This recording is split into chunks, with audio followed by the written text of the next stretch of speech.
Good Victory Monday, and welcome to 580 Sports Talk. Brendan Dworzinski, Dan Lucero here with you for the next 3 hours, recapping a Chiefs win over the Broncos. Not the most encouraging Chiefs win over the Broncos, but a win nonetheless. It keeps the Chiefs on pace to still potentially get the number one seed in the AFC West playoff picture. We'll get to every element of the game, the good, the bad, the ugly. We'll also recap the whole weekend this hour with the good, the bad, and the ugly. And Matt Verderame is going to join us coming up in just a little bit to talk all about NFL Week 14. That's all coming up this hour on the show. Also coming up during the program today, we're talking border war, and we are talking a border war beatdown. Kansas obliterating Missouri yet again. And I'm almost upset about the way that game unfolded. Didn't have to make that trip. We could have just said, hey, if you're not going to try, we'll just take the win. Save the energy, save the trip for everybody. All the, folks in Columbia can go back to their shanties or whatever. Don't worry about sending us to the arena. Just say, if you're not going to try to play Division I major conference basketball, we just won't go. We'll take the win. Did all that hard work to dig out all their KU hater merchandise, glorify that slave master Quantrill, who was a big pro-slavery guy. Mm-hmm. Yeah. We all saw the remember Quantrill guy walking around. Yeah, no, they'll be neighbors soon enough. But yeah, it's we didn't have to do. KU Athletics came out with all sorts of cool graphics for it, real cool graphics package, brought out the old Outlaw Josie Wales clips. We didn't have to do that. As someone, Nick Schwert of KCSP, put on Twitter this weekend, this could have been an email. That was this could have been an email of basketball games. Yeah. Missouri had no interest in playing competitive basketball. They wanted to run down the court, chuck up some bad shots, and then not try on the other end. So we'll talk about that plenty. A lot of good to get to for KU. Big Jayhawk conference energy from Mizzou. Big JUCO basketball energy from them. Which, look, are they better than they have been in the recent past? Yes, I think Dennis Gates has a clue. That's the worst defense I've ever seen from a major conference team. But not even close. They weren't trying. They were just standing. Yeah, go ahead, score. Go for it. This ain't Incarnate Word anymore, or SEMO. We didn't force a turnover in the first 5 seconds of the shot clock. What do we do now? Their first play of the game was a lob that was thrown 8 stories too high out of bounds. That should have told you exactly how that game was going to go on the Missouri side. So it's all good for KU. We'll mention K-State too coming up. Not super notable. They played during NFL Sunday. I think I saw one tweet the entire day yesterday about K-State basketball. And it was Tim Fitzgerald saying K-State is up 90-45 or whatever. Why? Why is this happening? Similar, except they were playing a bad Incarnate Word team. But hey, you want to see K-State beat a team like that. That's a good sign for this program. It wasn't all that long ago K-State was struggling with Alcorn State. And losing to Fort Hays. Yes. So whooping Incarnate Word, that's a good thing for K-State. Yeah. So get to plenty of college basketball coming up later on in the show. We'll do our own recap of the NFL weekend. A couple of teams looked real good this week out of the NFC. And I think we're closer and closer to having a 2-team race at the top of the NFC. We'll talk about that. We've got plenty to get to. Looking ahead to Monday Night Football tonight, we'll talk more Chiefs later on in the show. It is all coming up along with our headlines. What is wrong with you? As I mentioned, the good, the bad, and the ugly. It's all coming up today on 580 Sports Talk. We'd love for you to be a part of the show as well. Hit us up on the Big O Tires text line, 785-272-9429. And then you can chime in as well on YouTube in the YouTube comment section. Sports on 580 WIBW is the account. Head on over there. You can see us on screen, and you can chime in with your comments about anything that we are talking about on the show today. Real quick, by the way, while we are talking border war just momentarily, I do want to give a shout out to our guy Sam on the Big O Tires text line, who told us last week he thought Mizzou would start hot and then still lose by 20 and then added an LOL at the end. He tweeted at me on Saturday and said, well, I got part of this right, the lose by a lot part. Hey, 50%, that rounds up to 1 of 1. So I'll give Sam credit for that one. All right, we've got Kansas City Chiefs action to get to. They beat the Broncos for the 14th time in a row. Good. That is undeniably good. Patrick Mahomes, for a while, looked incredible. Also good. Then the Chiefs got bored. They went up 27-0. They had just forced a 3-and-out. About the first 27 minutes of the game, till about the 3-minute mark of the second quarter, was perfect. You could not have asked for more, except maybe finishing off the 2 field goal drives. But honestly, against that team, against that offense, a 6-point lead is generally enough. Yeah, you take the points against a team that hasn't been able to score all year, and you're driving the ball with ease against a pretty good defense. I mean, Denver, not even pretty good. One of the best defenses in the league by the numbers. And 27 minutes of football, the Chiefs look like the best team of football by far. And then they shut off. I mean, they powered down. They went into sleep mode. They do the thing that they have an unfortunate and annoying knack for doing at this stage. And it's so annoying because the good is so good. Like, if you just take out individual parts of the box score yesterday, Mahomes throws for 352, including 2 of the best touchdown passes of his career, which is saying a lot considering what he's done and some of the plays that he's made in his career. 2 more for the career highlight reel of Patrick Mahomes in a 350-plus yard passing day against, again, a great defense. Defensively, the Chiefs had 6 sacks, forced a lot of negative plays, 2 turnovers, a pick 6. They hit the quarterback 11 times. Made a lot of negative plays, impactful plays. You want to see that from this defense. You wanted to see them play well up front against an offensive line, a quarterback that have a penchant for giving up sacks, and they did. They did that. They did their part in that regard.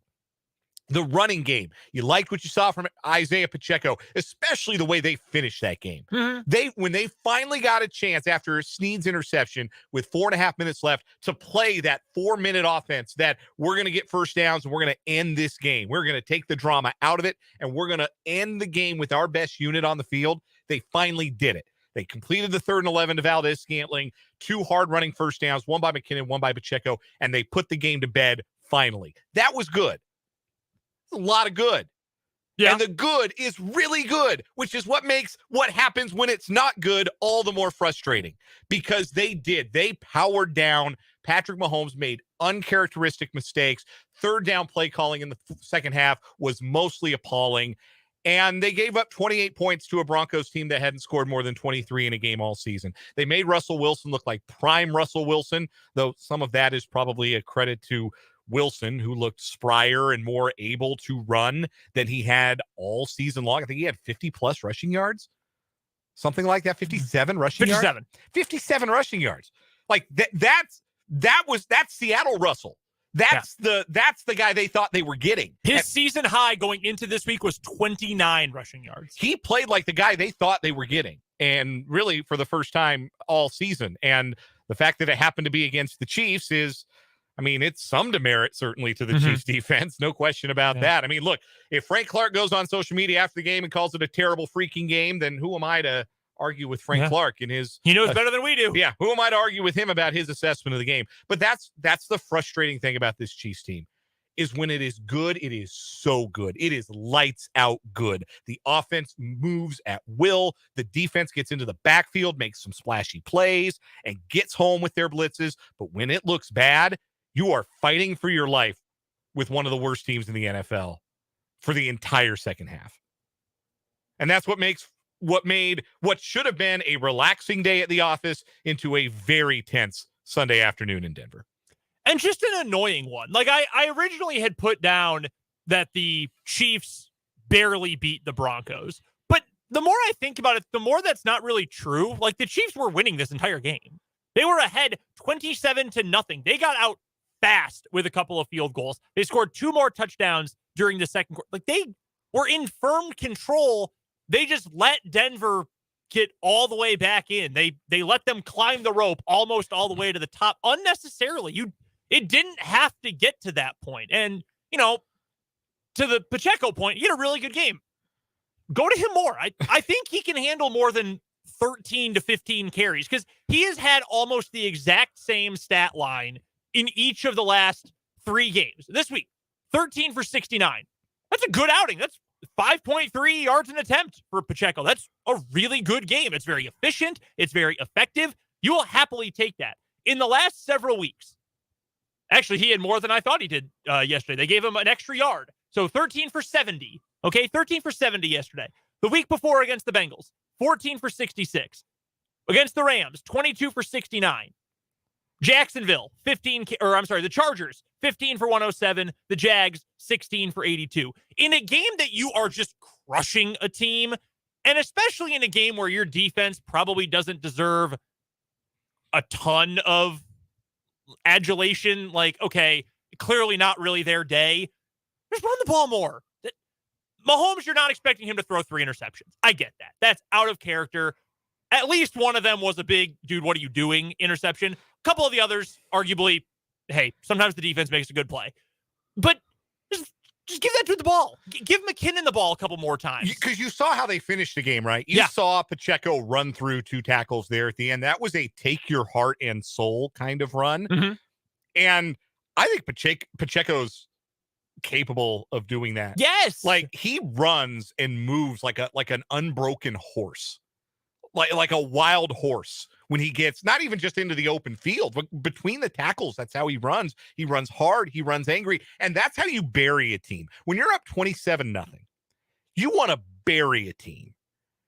But what happened instead was that the Chiefs gave them life. Josie Jewell's interception, the first one of Mahomes, which great play. One of those that, like, the computer on Madden has been making for years and years, where it looks like the linebacker's going one direction, and then all of a sudden, whoa, they somehow pivoted their body in a whole different direction, and the pass was like glued to them for the interception. Hey, hell of a play. Tip your cap. But it gave Denver life. Yeah. They were able to go down and score. Then Surtain makes an even better interception, a throw that Mahomes is you're trying to ride a fine line there as a quarterback, because you don't want to take the grounding call, but you got to get it close enough to a receiver. So he said after the game, he's just trying to turf that ball. Yeah. He leaves his feet. And he's just trying to get it in the ground. And Surtain makes an unbelievable play. But with those turnovers, and I understand the Chiefs are trying after the first touchdown to go get those points back, but he gave Denver life, and you heard the tenor in the stadium change. They were booing that team off the field, and then they saw a life and a light in that team's eyes, and a lightness to Wilson's feet that they hadn't seen all season, and all of a sudden it was a ball game. You take a team's will by being physical, and the Chiefs, I think, are built to run the ball physically. Yes, in a way that they have not been since Mahomes has been their quarterback. They are so capable of mashing the gas and getting out to big leads and scoring big totals of points. But when it comes down to just putting a team to sleep, I don't think you do that through the air. You do that on the ground. You do that by Isaiah Pacheco charging into the line and knocking dudes left and right. You do that with McKinnon doing the same thing. That's how you put games away with the offense. And I'm glad they finally did it on the final drive of the game. Yeah. But, man, they had plenty of opportunities to do that and suck the life out of that stadium and suck the life out of the Broncos. And they just didn't do it. The third down play calling in the second half was so bad. Awful. They ran the first one, the third down where they run a sprint right and there are no receivers to go to the right side of the field. I don't know if that was a route bust, if somebody was supposed to leak out to that flat for Mahomes to be an easy outlet and just nobody did. Still, 3rd and 4. You got to have something easier than that instead of asking Mahomes to throw across his body. Then the next third down, they run a sprint left, and all the options are short. There's no real good option for Mahomes on that play. Then the 3rd and 1 fullback dive later in the game. They should have just held up a sign on the sideline. Whenever Michael Burton goes into the game on 3rd and 1, just hold up a sign. We're running fullback dive. Hey, just a heads up. If I know it on the couch, I'm sure the Broncos and their defensive coordinator knew it too. The third down play calling stunk. Run the ball with your best guys. And the thing about that fullback play too, it wasn't even a true dive. It was a trap. It took so long to develop. By the time Burton is actually cutting up, there's 3 defenders in his face. What is that? You want to run that against, name a team with a garbage defensive line, like the Seahawks, the Packers, a team like that who just can't make, who just can't make a stop at the line of scrimmage. go for it. Whatever. You can probably get enough push from Humphrey and Smith and Tooney to get all of 36 inches. You can probably make that happen. The Broncos are good up front. Yeah. How much time did we spend last week talking about how good they are up front? And effectively, their entire team is built around, well, these like 4 B to B plus players are going to make enough plays to keep them alive in any game this season. If we notice that, then Nagy and Bieniemy and Mahomes and Reed should be able to notice that. Like, it's the simple things. Running a bunch of routes short of the sticks on a third down. What is the approximate goal for each of these plays? And that is the thing that bothers you and that gets annoying about these games. And that's now 2 weeks in a row. You can make an argument that the Chiefs should have beaten the Bengals. And in fact, all the Bengals fans that found our Chiefs post-game live stream video from that game have all told us, well, you guys are Homer clowns and the Bengals were the better team. 1, we said the Bengals were the better team that day. 2, guess what teams we're fans of. Anyway, you should have beaten the Bengals had you not shot yourself in the foot over and over and over again. And you should have crushed the Broncos, but you kept up with the same self-inflicted errors over and over and over again. Run the ball better. Come up with, they don't have to be dangerous third down plays, but smarter third down plays. Run the ball with your best running back and don't telegraph what the play is going to be. You take out just a handful, 1 interception, a couple third downs here and there. Chiefs win by multiple scores, and the vibe is completely different after this game. Yeah. Instead, we're left with the same issues this team has now had going on 3 seasons. Like, there's just one too many issues or a couple too many issues here and there that make you think, man, clean this up at some point. Yeah. Because you, against the Broncos, who suck, you're fine. You can survive with that. If you had played this same kind of game against the Bengals a week ago, well, it probably ends the same way. You're probably not winning. Against the Bills, against the Dolphins. Play that way against your projected first-round opponent in the AFC playoffs right now, the Los Angeles Chargers, and see what happens. Not good. See what happens if you play that way against the Chargers. Yeah. Give that quarterback and that offense more chances. No, it was really frustrating. It doesn't need to be that. And I think it showed, like, they got to treat every third down like it's 3rd and long. Like that 3rd and 11 late in the game where it's, 3.5 minutes to go. It's 3rd and 11. Stadium's making noise, looking like Denver might actually get the ball back one more time. Mahomes climbs the pocket, makes room, and finds Valdez-Scantling down the sideline for a big gain. Like, use the whole field. You have such a talented quarterback. You have a very good receiver group. Use the whole field. Don't cut yourself off. I think too often they say, well, it's 3rd and 1, 3rd and 2. Let's get exactly that and keep the ball moving. I think they limit themselves on their third down offense. I think it lacks imagination. Just use the whole field. Every play is a full field play when 15 is your quarterback. It should be. And when you have the kind of offensive line that can run the ball and be dangerous against a light box.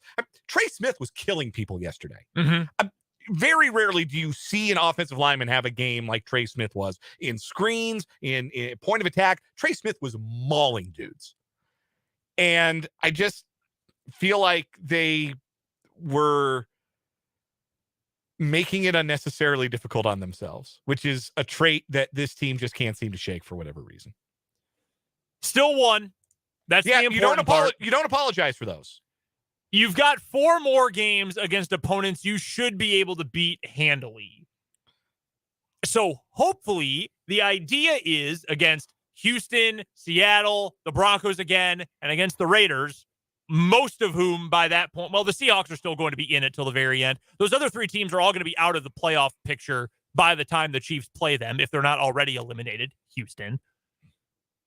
You should be able to use those games as opportunities to correct these wrongs and make better play calls on third down. Figure out systems that work on late downs, those clutch downs, certain down and distance situations. That's the optimistic side of this.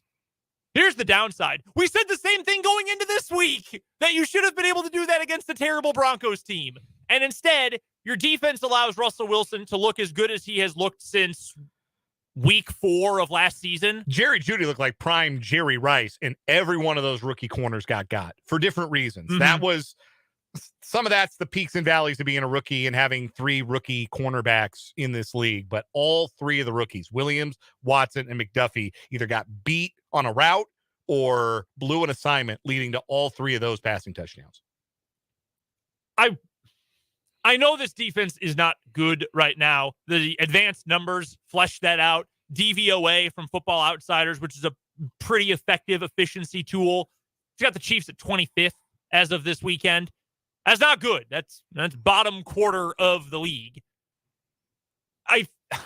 There's enough talent that it should be better. And you see that it can be. Yes. Because for 25 McDuffie minutes, had a bunch of plays in that game that were really good. We like Josh Williams. There's pieces at the linebacker core. There's pieces up front. Hell, they had 6 sacks. Yeah. If you sack that quarterback 6 times, you should win by 60 points. Like, it should have been a blowout. They get bored. Like, they really do just seem to get bored. Just kind of play with their food a little bit. Like a cat batting a mouse around instead of finishing the job. I thought they were supposed to be done with that after last year. They're like, no, we're not going to have that happen anymore. Yeah, we learned our lesson from the AFC Championship game. Well, have you? Prove it. Please, begging you. We'll talk more Chiefs later on this hour with Matt Verderame. We'll talk more about Patrick Mahomes and the Chiefs coming up later on in the show as well. Right now, though, let's take a time out. We'll recap the whole weekend with the good, the bad, and the ugly next on 580 Sports Talk.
Recapping the weekend with the good, the bad, and the ugly here on 580 Sports Talk with Brendan and Dan. My good for the weekend.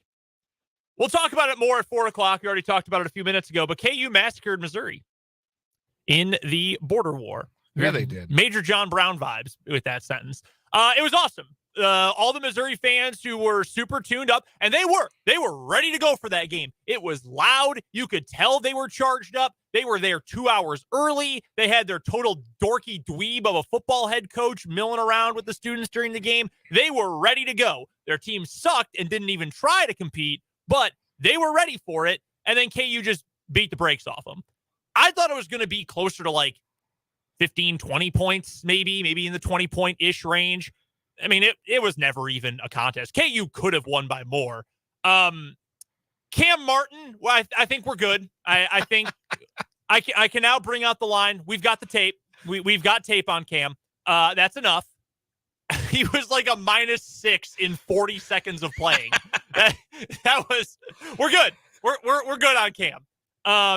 And then they brought in the walk-ons at the end of the game. That was a heat check from Bill Self. Yeah. Putting him in with like 9:50 left in the game. Dennis Gates, huh? But overall, just an awesome weekend for KU. And they just keep handing Missouri L's. It's awesome. Tom Hart, the play-by-play guy on ESPN for the game, who is a Missouri graduate, who was talking about like being a Missouri student during the broadcast, straight up said, yeah, Eli Drinkwitz told us that they didn't want to play KU in a bowl game, so the first game where they play each other again would be at Faurot Field in 2025. Well, I'm sorry. I thought Mizzou's official line was that they didn't duck KU and that they'll play anyone anytime. Huh. Isn't that interesting? I would have thought he'd like to get a game in against Kansas before they fire him after 2024. Yeah, no kidding. After he goes 10-12 the next 2 years. Such a doofus. Walking 5-7 with a terrible haircut. Bye, Eli. That's my good. Good for me was Patrick Mahomes' touchdown pass to Jerick McKinnon, the first one. Just silly. Just preposterous. And he does it to the Broncos more than he does it to any other team, right? Yeah. Like the interceptions are almost karmic payback because he just has some of the most preposterous good plays of his NFL career against the same franchise. A left-hand pass to Tyreek Hill, and then whatever that was, sky hook, underhand. I don't even know what you call that, but it was awesome. Might be my favorite play of all of them in Mahomes' career repertoire.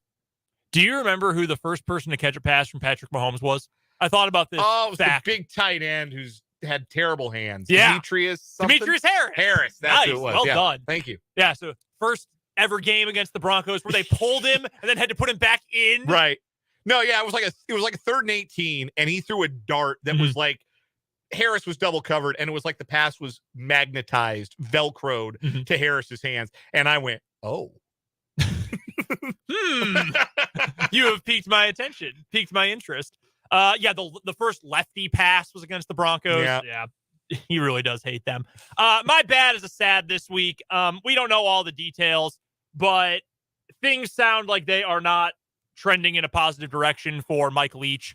I know Jake and Fulton brought this up on Mic'd Up. It's horribly, horribly sad. Whatever you think about the guy, Mike Leach, and some of his personal beliefs, entertaining for sure. Also changed football forever. And he and Hal Mummy changed the sport of football permanently. He mainstreamed the Hal Mummy passing game, essentially. So, again, it sounds bad. I'm not going to speculate or say anything. I will let the school and the doctors and the Leach family get to that tonight or tomorrow or whenever something happens. But truly, truly sad. And thoughts go out to the Leach family because it really does sound dire. Yeah, my bad. A little more trivial, but it was Eli Drinkwitz holding that sign like a dork. He's such a doofus, big man. Dork energy from that guy. Someone needs to shove him in a locker. Maybe they did. that might be fair. And am I ugly? Again, speaking of an incident that we don't know all the details about, but Chris Beard might have just blown up his coaching career in one night. And I don't say that in the sense that I pity him, if that is in fact the direction this goes, but that is certainly a possible outcome. And either way this goes, there are already some images from his arrest, and I don't know if you'd call it his arraignment, but his appearance in court today that are going to follow him for the rest of his career and probably the rest of his life. So very, very ugly situation there, and certainly hope that the alleged victim in question is able to receive the resources that they need. Awful. Mine, again, somewhat more trivial than that for a quick ugly. Officiating in the NFL, another banner week for the Stripes. Jerry Jeudy intentionally bumped a ref, and they did nothing. That we've been told since we played Little League baseball, like T-ball, you touch an ump or a ref, you're out. I've never seen a player throw a fit like that and contact a referee and stay in the game. It was like the referee was too surprised that it was happening, that a grown adult was acting the way that Jeudy was acting. He was so shocked by what he was seeing. Jeudy acting like an overgrown infant that he just froze and forgot to throw his flag. How different does that game unfold if Jeudy gets ejected? Because he was their whole offense. Oh, the entire offense. No, they never should have had a comeback because he should have been thrown out of the game. Yeah. And then we've had many bad ones. We've had Clay Matthews on Kirk Cousins. We have had Chris Jones on Tom Brady. We have had so many of them. Last night was the single worst roughing the passer penalty in NFL history. Bar none, no question. No question. Jalen Phillips landed on his knees and pushed himself off of Justin Herbert to avoid putting his body weight on him, and they threw a flag 14 minutes after the play. All refs, pro level, not amateur, there's a difference. All refs for prison. All of them. High school refs, not you. We appreciate what you do. Pro refs, jail. Now, all of them. We've got to take a break. Matt Verderame joins us next on 580 Sports Talk.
Glory lasts forever. How could he not be romantic about football, man? Matt Verderame joins us here on 580 Sports Talk. He covers the entire NFL, fansided.com. Check out the Stacking the Box column and podcast over at Fansided. You can follow Matt on Twitter as well, at Matt Verderame. You can also check out the Chiefs-specific Arrowhead Addict podcast featuring Matt. And Matt, if I'm not mistaken, the Arrowhead Addict podcast brought you to Kansas City this weekend. How was the trip? Great. I'm still on it. I'm driving home right now. But it was wonderful. I had a great time. Kansas City is an awesome place. I ate enough barbecue that I feel like I gained about 20 pounds in 3 days. But that's okay. We'll take care of that later. For now, it was awesome. I got to see hundreds of people came out for the live show. It was fantastic. I will ask you the question that the Chiefs Beat Pool asks every single new free agent acquisition to the Chiefs. Do you have a favorite barbecue place when you come to KC? You know, I went to a lot of them, but I would say Joe's. We went there for lunch on Saturday, and it was amazing. I will say we also went to Jar Bar in 239, and those are also great. Jack Stack, but man, Joe's, the old gas station location, that was something really special. It is so good. I haven't had it in way too long, but I think I might change that and might have to go pretty soon. Matt, as for the Chiefs-Broncos game on Sunday, the good was really good. They got up to 27-0, but why does this team get bored? At least it appears to me that they just sort of get bored. They have these great moments, these great stretches, and then it's, yeah, we're fine. We don't need to worry about it. Like, they should have won that game by 4 touchdowns yesterday. Why do they let teams back in or give teams chances when they should be able to just run away with games? It's a great question. You know, and it's funny. I say this somewhat tongue-in-cheek, but I also somewhat mean it. I almost feel like they're on the sidelines sometimes when a game starts to get out of hand. They're like, all right, look, we can't have it. We've got to make this game closer than it should be. Because every week, they have games, or I should say every week, every month, they'll have a game or two where you feel like they're getting ready to really pull away. And then they just let the team back in. And in this case, you know, usually when it happens, it's because the Chiefs turn the ball over and they get sloppy. And in this game, that's exactly why it happened. Mahomes had 3 turnovers that, you know, he said after the game, bad decisions. I mean, the third one was unconscionable. The first 2 were bad enough. But it was just really bad football the final few minutes of the first half. Denver gets back into it. And then the defense, look, you know, I understand Mahomes. Bad passes, that's fine. Bad plays. The defense has got to go off the field on a couple of these. I mean, it wasn't like he threw picks inside his own 10-yard line. So that was my biggest takeaway. I'm not worried about Mahomes. Like, Mahomes, he's fantastic. Their defense is the problem. Like, at some juncture here, Jerry Jeudy's the only guy you got to cover and he has 3 touchdowns. That can't happen. That's insane. But it happens. And it feels like with this defense, stuff like that happens all too often. With the defense, is it more schematic/structural in nature, or is it more these guys just have to make more plays? I think like any team, it's usually some combination. But I would say that in recent weeks, I think some of it is just schematic. I mean, the Bengals game, I said this last week on the show when we talked, they played like they were scared to death of Cincinnati. I mean, scared to death of them. And you saw, I can't believe we use the Chargers as a positive example of any kind of coaching thing, but you saw last night when they played the Dolphins, the Chargers got right up on the Dolphins and just said, go ahead, beat me. Do it. We're not going to give you room. We're not going to let you have yards after the catch. And the Dolphins couldn't do anything. That too is not Burrow, but the point stands. And then this game, I thought the Chiefs played more man. I liked the way they utilized their blitz packages. So I thought the scheme was better. My only real qualm with the scheme itself was as the game wore on, it became increasingly obvious Jeudy was the only guy who could beat man coverage. And the Chiefs, until very late in the game, refused to adjust to it. And I don't know why that is, but that's the problem. The players also bear fault. Like, you got to be able to make some plays here. And they did it times yesterday. 6 sacks, 2 picks, touchdown. So they did, but there are too many times in the game with the Chiefs with defense where they just fall apart for a quarter and a half. In the playoffs, that sends you home.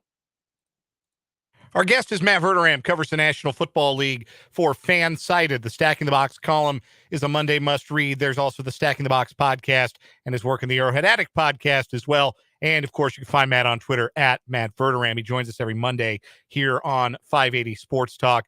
Matt, let's take a look around the league in Week 14.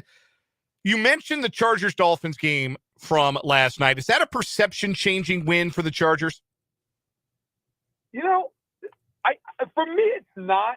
And not that it wasn't impressive, but I think, to me, the Chargers, this is what they are. Like, you never know what you get every week with them, which is why, by the way, if they make the playoffs, they're terrifying. Because you might, if they played the Chargers in the playoff game, for example, I wouldn't be surprised at all if the Chiefs beat them up by 3 scores. I could see them doing it. I could also see the Chargers going into Arrowhead and scoring 40. You never know what's coming with them. I was more, I guess you could say, put off or maybe left scratching my head with Miami. Like, you lose the week before San Francisco. Okay, you got to go all the way across country, tough game. They stay out there.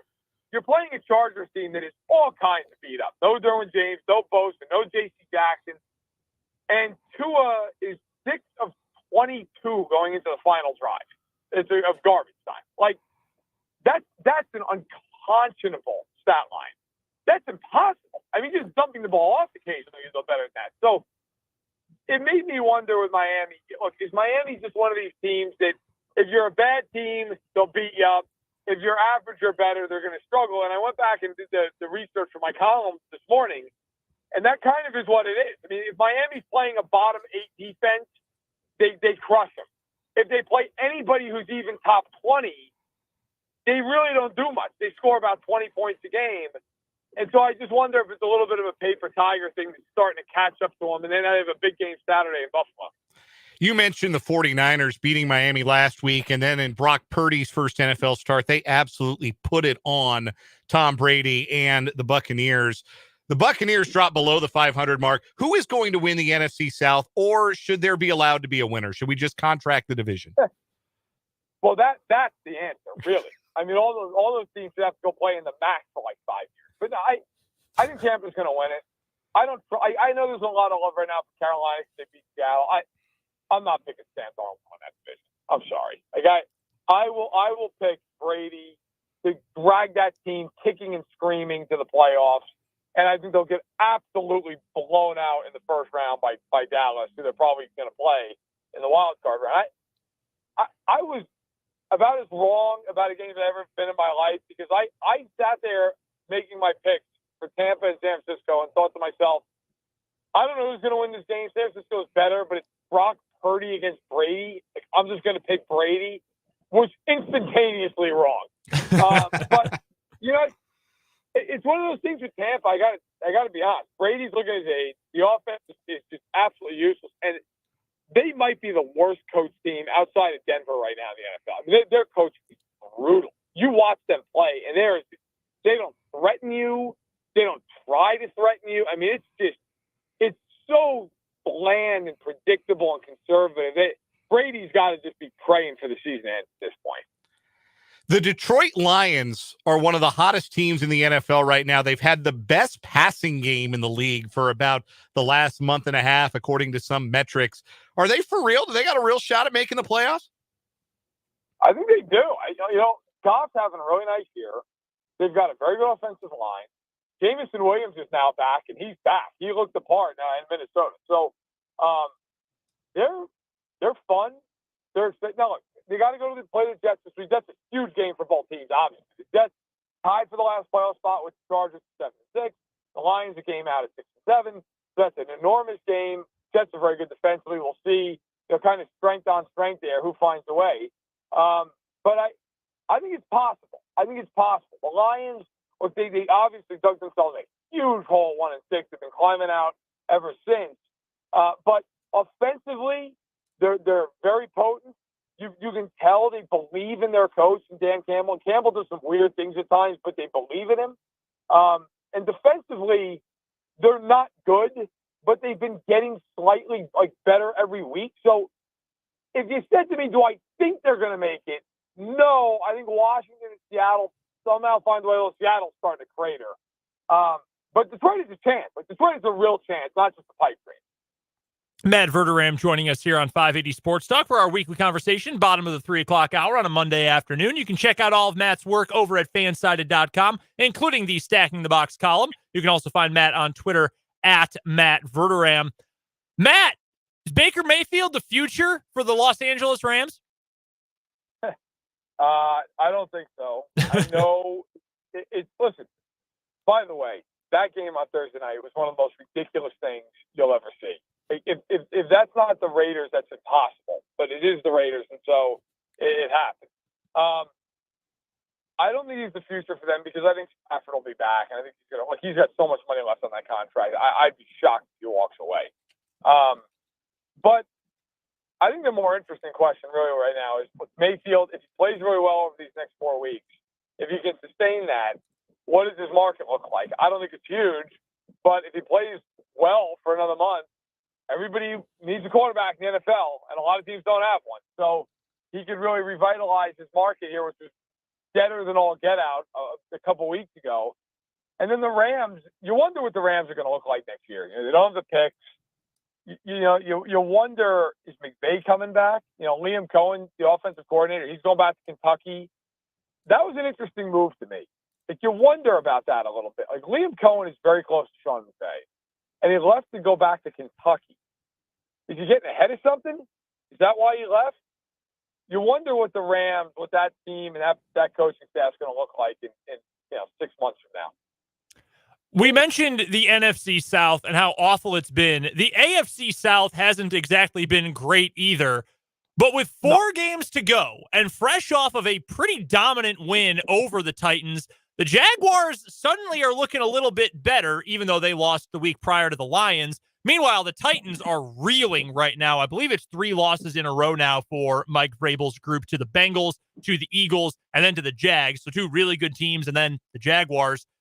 They've got very similar schedules the rest of the way. They play each other once more in Week 18. Do the Jags have a chance to steal this division from the Titans? Technically, yes, but I think it's going to have to be for people who play poker. You're going to have to catch the 6 of clubs on the river or something. I think it's going to have to be, to finish off your straight or your flush. I think the problem with Jacksonville is they're not consistent. So and it's typical of a team that's under 500 at this point in the year. I think Tennessee's going to find a way. They're really well coached. They have been awful these last few weeks, and that was a dud of a performance. I mean, to get beat like that, I don't care who you're playing, where you're playing them, that is ugly loss. I think Tennessee finds its way. I think they're probably both going to lose to the Cowboys, and if that happens, now you're down to 3 games. The only saving grace, if there is one for the Jags, is with that win on Sunday, all they got to do is get to that last game down a game. And if they do that, it's a winner-take-all situation because they'd win the breaker. So I don't think they'll do that. I think Tennessee's going to hold on and go 9-8, something like that. But that loss to Jacksonville does open the door in a division that really I think we've all just kind of filmed to Tennessee for the last couple of months. Matt Verderame covers the whole NFL over at fansided.com. You can find him on Twitter at Matt Verderame. You can find his work over at Fansided, articles, podcasts, columns. It is all there, all chock full of great information. And he joins us every Monday at the bottom of the 3 o'clock hour here on 580 Sports Talk. Matt, glad you enjoyed your time in Kansas City. I have made that drive from Northeast Kansas to Chicago many times. I know it is very boring, so stay awake, and we'll talk to you next week. Thanks a lot. Take care. That is Matt Verderame from fansided.com. There's 2 ways you can go. You can go from via St. Louis and then up along the entire height of Illinois, or you can go up to Des Moines and then across the entire width of Iowa and Illinois. That one's a little bit faster, and I also don't think police patrol it. I've never seen a cop on I-80 in Iowa. So I'm not advising you to go fast. I'm just saying it's easier to go fast. You can actually see things on the side of the road in Missouri and Illinois, though. So it's 6 one way, half a dozen the other. But we appreciate Matt jumping on the show with us today to talk all things NFL. With that, that'll do it for the 3 o'clock hour of the show. Coming up in the 4 o'clock hour of the show, we will get to the border war, what is wrong with you, an NFL recap, and much more here on 580 Sports Talk.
Hey now, second hour of 580 Sports Talk coming your way here on the Sports Voice of Kansas. I'm Brendan Dworzynski. He is Dan Lucero. We are here with you until 6 o'clock tonight.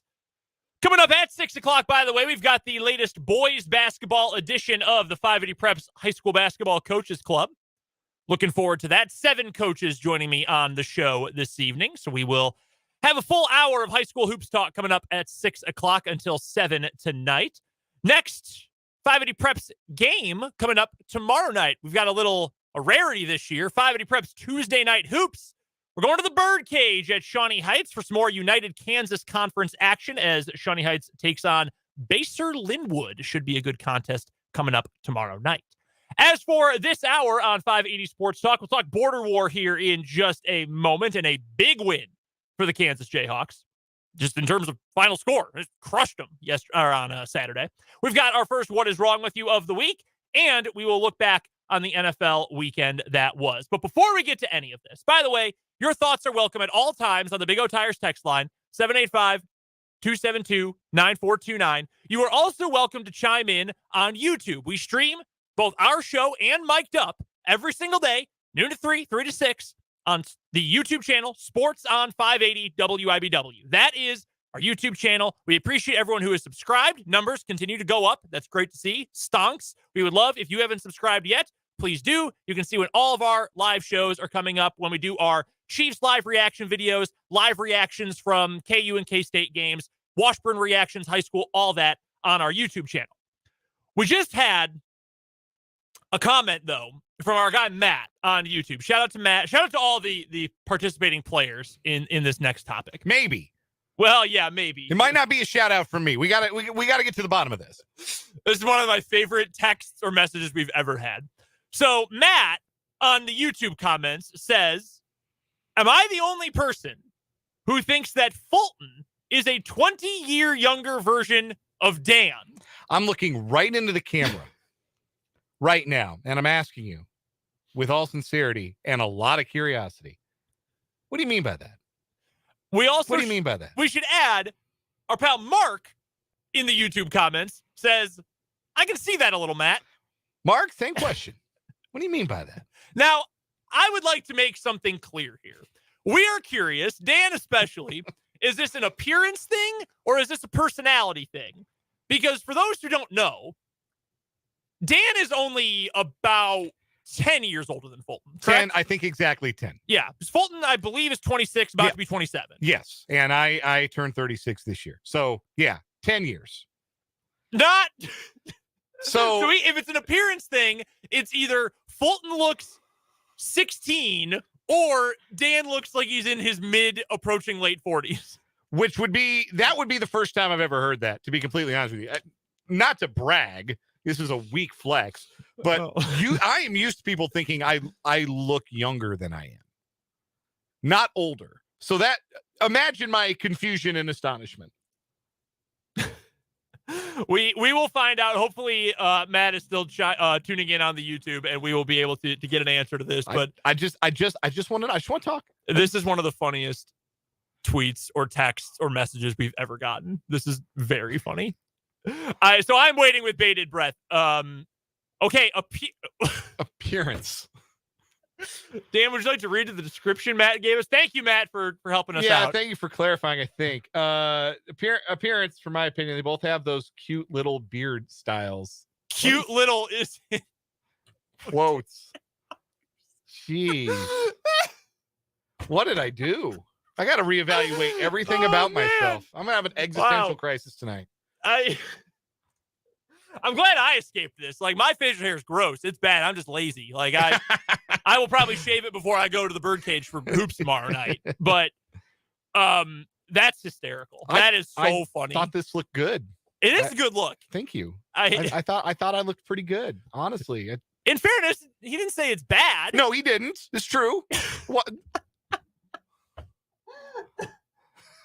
I don't know what to do. This is outrageously funny. I don't know what to do. Truly, truly, truly funny. Dan, my wife, Abby will run into Abby later tonight. Dan, why did you shave? Well, yeah, pretty much the whole time you two have been together, you've had a beard, haven't you? Yeah. So not when I first met my wife, but not long after. So in 2020, there was a thing that happened called a global pandemic, and a lot of people didn't do a lot of personal grooming and get haircuts and such because you couldn't. And so I kind of let the beard grow out during that whole time, and I've just kept it. My wife seems to like it, and I think it's a good look for me. Don't keep reading the comments. I'm gonna do you a solid. Well, I will man the YouTube comments. So I'm reading what Matt has to say here, and I want him to understand that I'm not trying, I'm not shooting for the Charlie Blackmon look here. Okay, the full, I'm not trying to grow the full lumberjack woodsman beard. Just something that accentuates my face and that I can maintain. That's all I'm going for here. I'm not going for the Duck Dynasty look or whatever it is. That's not really my style. But apparently y'all think I need a little more. I'm glad. I mean, y'all are welcome to, come after me. I know mine sucks. I know mine's gross. Is Fulton still in the building? No, Fulton took off. I was going to go tell him during the top of the hour break. For what it's worth, Jake thought it was funny. I'll bet he did. I bet he finds it to be hysterical. We will have to figure out. We're doing crosstalk with them tomorrow. I will do some reconnaissance and find out Fulton's reaction. I think it's Jake's turn, but we're gonna have to get Fulton in here anyway. At some point, we've got folks now who think you look like brothers. I will be honest. I've known Fulton for the better part of a decade now. I met Fulton in 2015. I've known you for many years now. So I'm a little probably too close to the forest to see the trees here. I do not see that personally. I do not think you two look all that similar. But I also put a lot of stock in hair, and you two have very different hairstyles. Very different hairstyles. That is true. I mean, I'm not. So Matt again. Matt, you're going to get yourself banned here from the YouTube comments. Dan's going to come in and block. I'm not banning or blocking anybody. I'm not censoring any thought here. But the comment from Matt, he uses it. I'm not sure who he is, to hide his tears over the Broncos. Is he confused? Does he think I'm a Broncos fan? I can't imagine so. I would imagine that's sarcastic. Matt, I would, or you're really new. And you understand where I am from, but maybe perhaps not who I root for.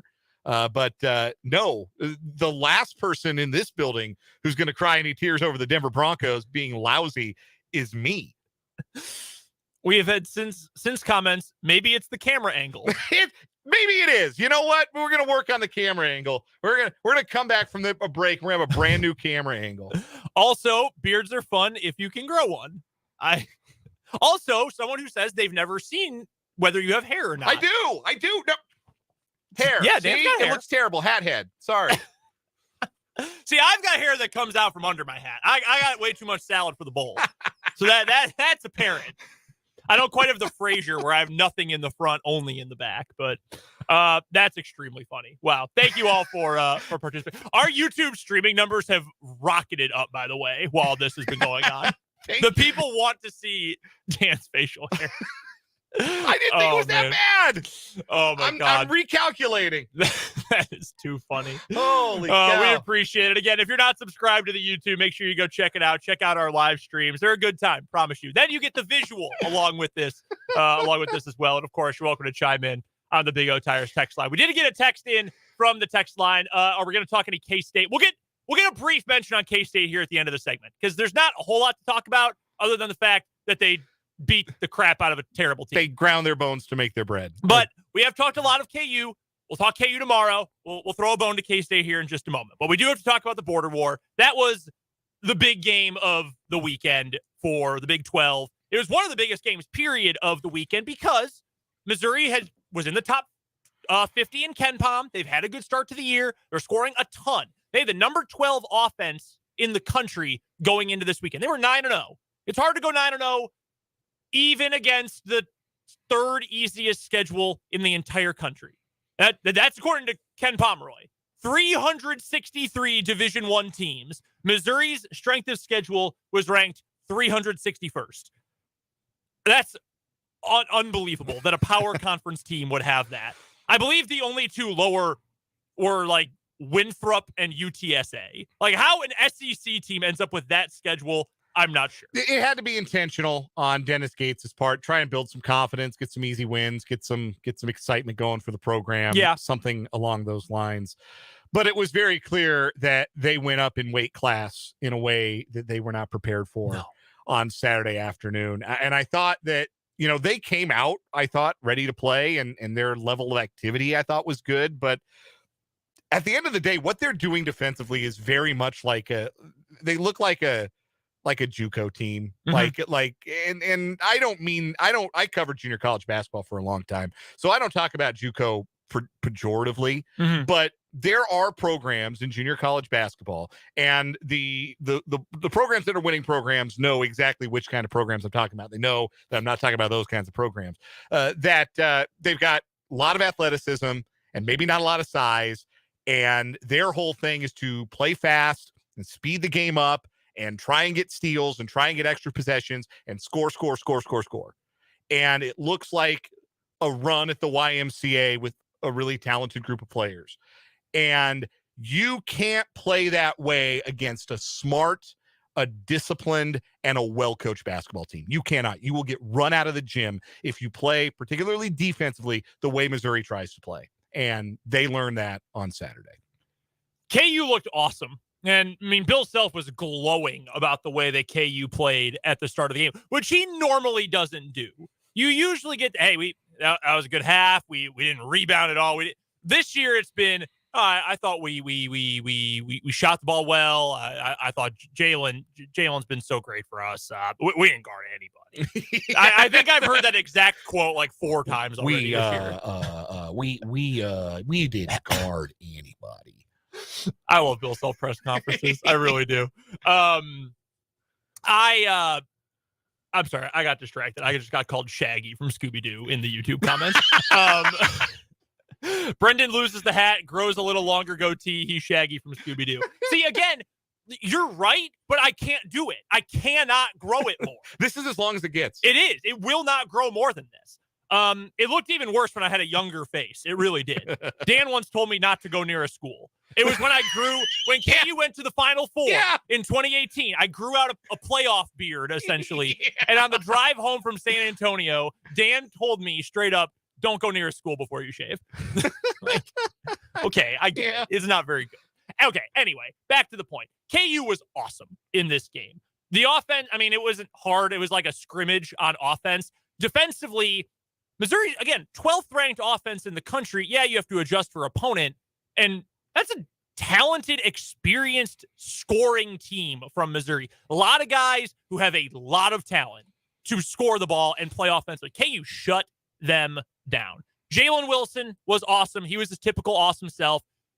Kevin McCullough, new KU high, 21 points. He was really good. By the way, another double-double for Wilson, too. Yeah, McCullough's starting to get comfortable. Yeah. Starting to hit those open shots, open looks that he's getting in the offense, because when you are sending extra defenders at Wilson on the drive, or you're keeping a defender Velcroed Grady Dick outside the perimeter, that's going to open things up for that tertiary scoring option. And McCullough's more than capable. I think he just kind of had to get his feet wet, get comfortable playing with these guys in this system, and we're starting to see him reap the benefits of that. And I think the other thing that a guy like McCullough benefits from is KJ Adams playing out of his mind. I know that the defense was terrible. I understand you have to adjust for that. You can't say he's not going to score 19 points against Baylor, right? Like that, or against Texas. That's not going to happen in all likelihood. But if you can get him to be just a threat inside, you know what that does?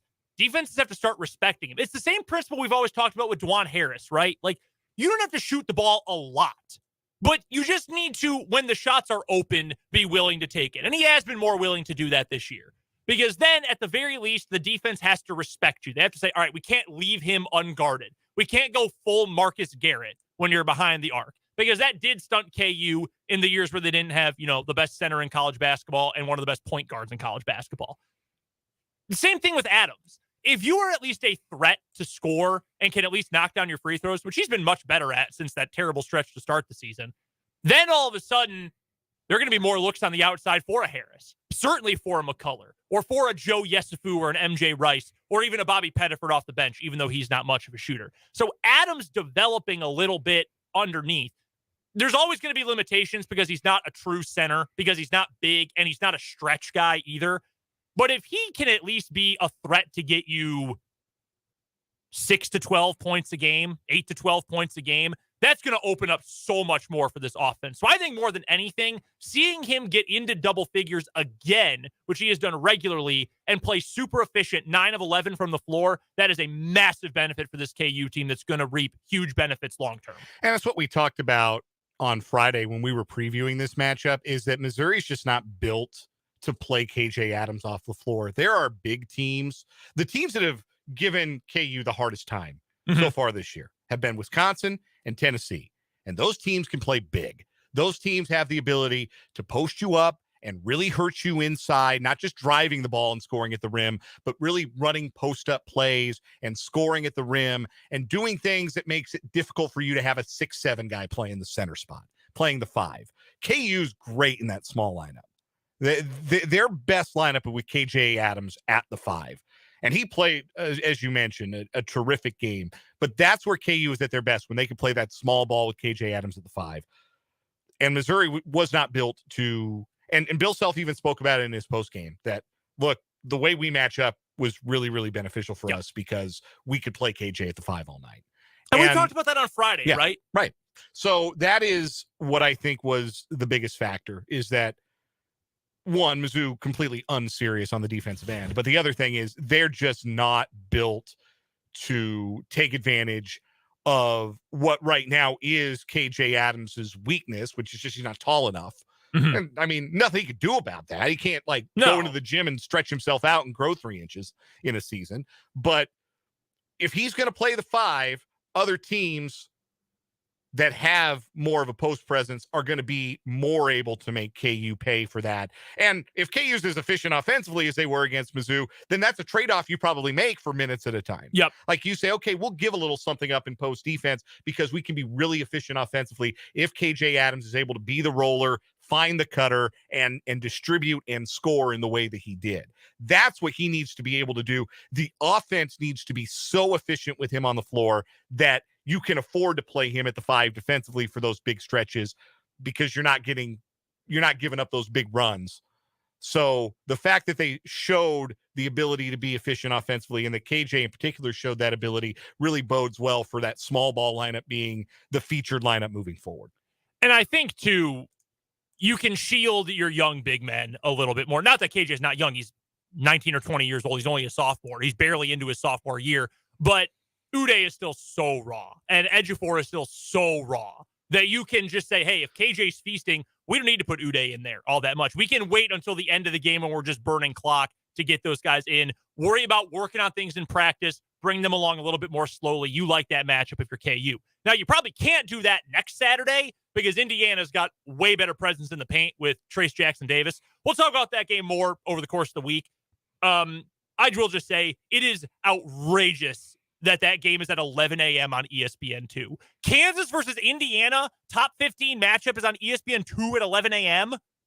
Who thought that was a good idea? Yeah, it's a drag. That sucks. That is lame as hell. Also, real quick, you wanted to get to Eli Drinkwitz.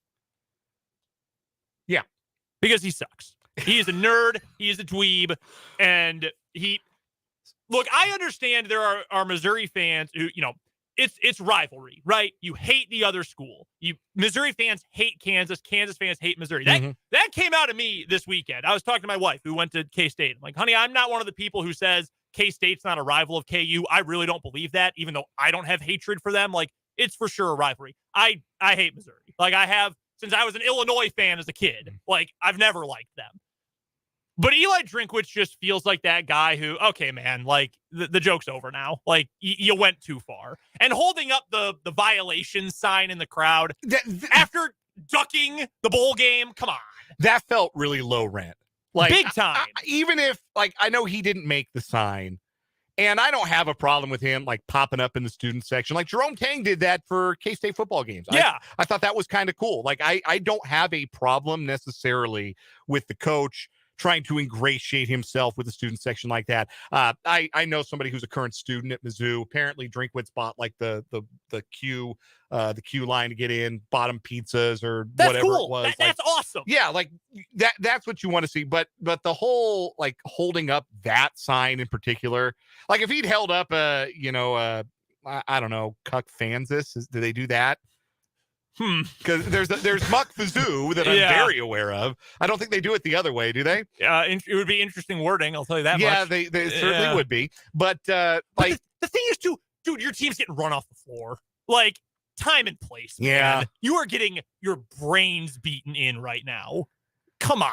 Yeah, I thought that played really poorly. And that's not coming like that does not sound like sour grapes. Like I've got no reason to be like personally offended by somebody pointing out that the Kansas basketball program is in a spot of hot water with the IARP. Like we've lived through the whole thing. Yeah, like and it doesn't affect me personally in any way. I just thought that part of it in particular was just a really bad look. Like that's not something that another coach of a different program needs to be engaging themselves in. You want to be there and support your school and support your basketball team and encourage the students to get rowdy. That's one thing. But when you're engaging in stuff like that, like you got to be above that, I think. Personally, I think. No, I'm with you. And I get it if you're a fan and you're like, I love this. Kansas, I bet that played great in the student section. Oh, I'm sure it did. I'm sure the Antlers loved it. It's a tough look when it's like when you celebrate a touchdown going nuts when you're down 35 points. Like, it was the Broncos. It was Josie Jewell's interception yesterday. They're running to the end zone to celebrate. I know the gap closed in that game. Like, dude, it's 27. Yeah, at that point, at that point, bad look. Come on, brother. Real quick, give me a thought on K-State. I promised we'd get there, so we'll get there. Thought on K-State. Naquan Tomlin was a plus 44 in 22 minutes of basketball. That's absurd. That's one of the stats of the year. Plus 44. Preposterous stuff. He's getting comfortable and just looks like he's the guy who's getting better every game for K-State, which is really exciting. And like we kind of alluded to, look, you got a TCB against the crummy teams that you play. The teams that are the guarantee wins, play like it. Take care of your business. Don't play with your food. And for Kansas State to do that and to score the way they did and to limit Incarnate Word in the 50s, like that's a good two-way game against an overmatched opponent. That's a TCB win, and you kind of not take those for granted under the last few years of Bruce Weber. 2 years ago, this team lost to Fort Hays State. They've struggled with the likes of not by a little, not at the buzzer. No, like Fort double Hays digits. State controlled that game. Yeah, and you've had bad appearances against bye games or in bye games against paid teams multiple times. You should win this game by a lot, so it's good to see that they did. There's your K-State for the day. We'll talk more K-State for sure on Wednesday with Tim Fitzgerald. We'll talk more KU tomorrow with Michael Swain. We've also got some potential Big 12 news coming up in headlines today. Right now, though, we've got to take a break. What is Wrong with You is next here on 580 Sports Talk.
time for our first What Is Wrong With You of the week here on 580 Sports Talk. Brendan and Dan here with you. We're getting closer and closer, 18 days away from finding our yearly champion in What Is Wrong With You. That is going to be a treat coming up in a couple weeks to find that. Right now, though, we will begin this week, and we're going overseas for your story today, Dan. Yeah, we are. We're going to Japan. Sora News24.com. These folks have helped us out a lot this year. Yeah, a low-key MVP of What Is Wrong With You this year. Takes us to Saitama. The Saitama Prefectural Police has received repeated abusive calls from a 67-year-old resident of Kawaguchi City, telling them that they should be fired and calling them, quote, tax thieves and, quote, big, stupid, and I can't say the word here, but it rhymes with bass bowl. How many phone calls, you ask? How about 2,000 over about a week? Oh, my. Between 30th of September and the 8th of October, a total of 2,060 calls were made. That worked out to an average of one call for every 6 minutes and over 27 hours spent on the line. That last number is most important. This would constitute the crime of obstructing police business. On November 28th, the 67-year-old resident of Kawaguchi City was arrested and admitted to the charges, adding, "I knew the police would come for me someday." Those bass bowls. A motive is still unclear, but during the investigation, police found from the suspect's phone records that he had probably been doing this for years, though only ramped up his efforts in recent months. This guy really hates the police. He really has a problem with police. So a grand total of a call up for that 1 week between the 30th of September and the 8th of October, approximately every 6 minutes, resulting in over 27 hours on the line. Yeah. That's more than a day of your life. Yeah. Just berating local police. I knew the police would come for me someday. That's, I believe, what they call a self-fulfilling prophecy. Right. You thought you could just call them every 6 minutes and call them tax thieves and they were just going to let that ride? Like, dang, he got us. Damn, owned. We've been zapped. Sometimes you just get got. Nothing we can do about it. They're not blocking my number. They must enjoy it when I call. Oh my God. I guess police can't block a phone number. No, I don't think they're allowed to. I guess I don't know for sure, but I don't believe that's allowed, especially not by 911. My story today is going to take us to Florida, Hialeah, Florida, for example. So we're down in the southern part of the state, where a surveillance camera recorded some felonious activity. A shoplifter who strolled out of a Burlington store in Florida on Black Friday with sacks of stolen goods and an array of purses and handbags that were daisy-chained together and dragged out of the business. Now, I know that on the radio, this is not a visual medium, which is unfortunate for this story because the best part of it is, unfortunately, a picture that was captured by the surveillance footage. We will put this on YouTube if you are streaming the show today. A picture of the gentleman who is stealing dozens of purses and a couple garbage bags full of stuff right in front of the security camera, clear as day, just waltzing out of the store, the Burlington store down in Hialeah. It's so many purses, like the whole rack.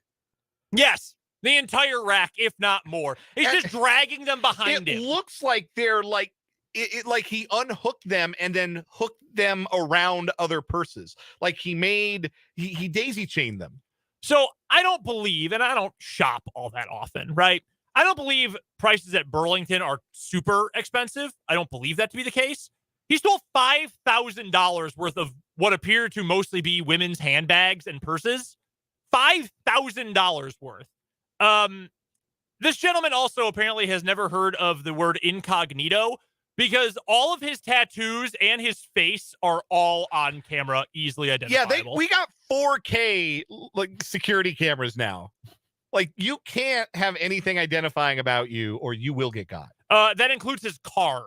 His car was also viewable on security footage. You know what your car has? A certain identifying thing known as a license plate. That is my story for today. And what is wrong with you? Vance makes a good point in the YouTube comment. Shout out Vance. The pie was great, by the way, Vance.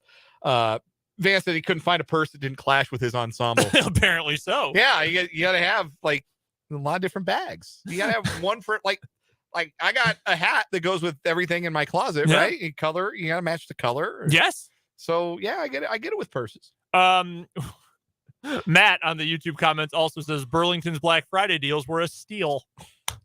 Ha! What do you have for today? I like both stories, but I got to go with the old crank calling the police station. Really was a crank call. Once every 6 minutes to just to call them names. This man is 67 years old. Hey, Every day of your life, no matter how old you are, is precious. I would think by that time you would have a strong understanding of that. And you would think, maybe I will not spend more than an entire day's worth of my time on the phone yelling about how the police are stealing our tax dollars. Hey, remember Just a thought. Remember when I called you 7 minutes ago? I told you sucked. You still suck. It's 5:04 p.m. and I still hate you. It's the old Ohio State, Michigan banter back and forth. Unbelievable. Yeah, I'm with you. That's so over the top. It amazes me how many stories we get where people call 911 or call the police just constantly for nonsense. Although I don't remember one where it was just to harass them before. Right, just to call them bass bowls. That's good rhyming, by the way. Thank you. I appreciate that. That is our winner, the cop crank caller. We can come up with a better one. That's a little bit of a mouthful, but that's what we'll use for today. One texter from the 785, old man yells at cloud police. Yes, very, very accurate. That will do it for What Is Wrong With You today. That is our new winner for the week. Right now, let's take a break. When we come back on the other side of this timeout, I am about to cough really intensely. We are also going to recap the NFL weekend that was here on 580 Sports Talk.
442 on 580 Sports Talk.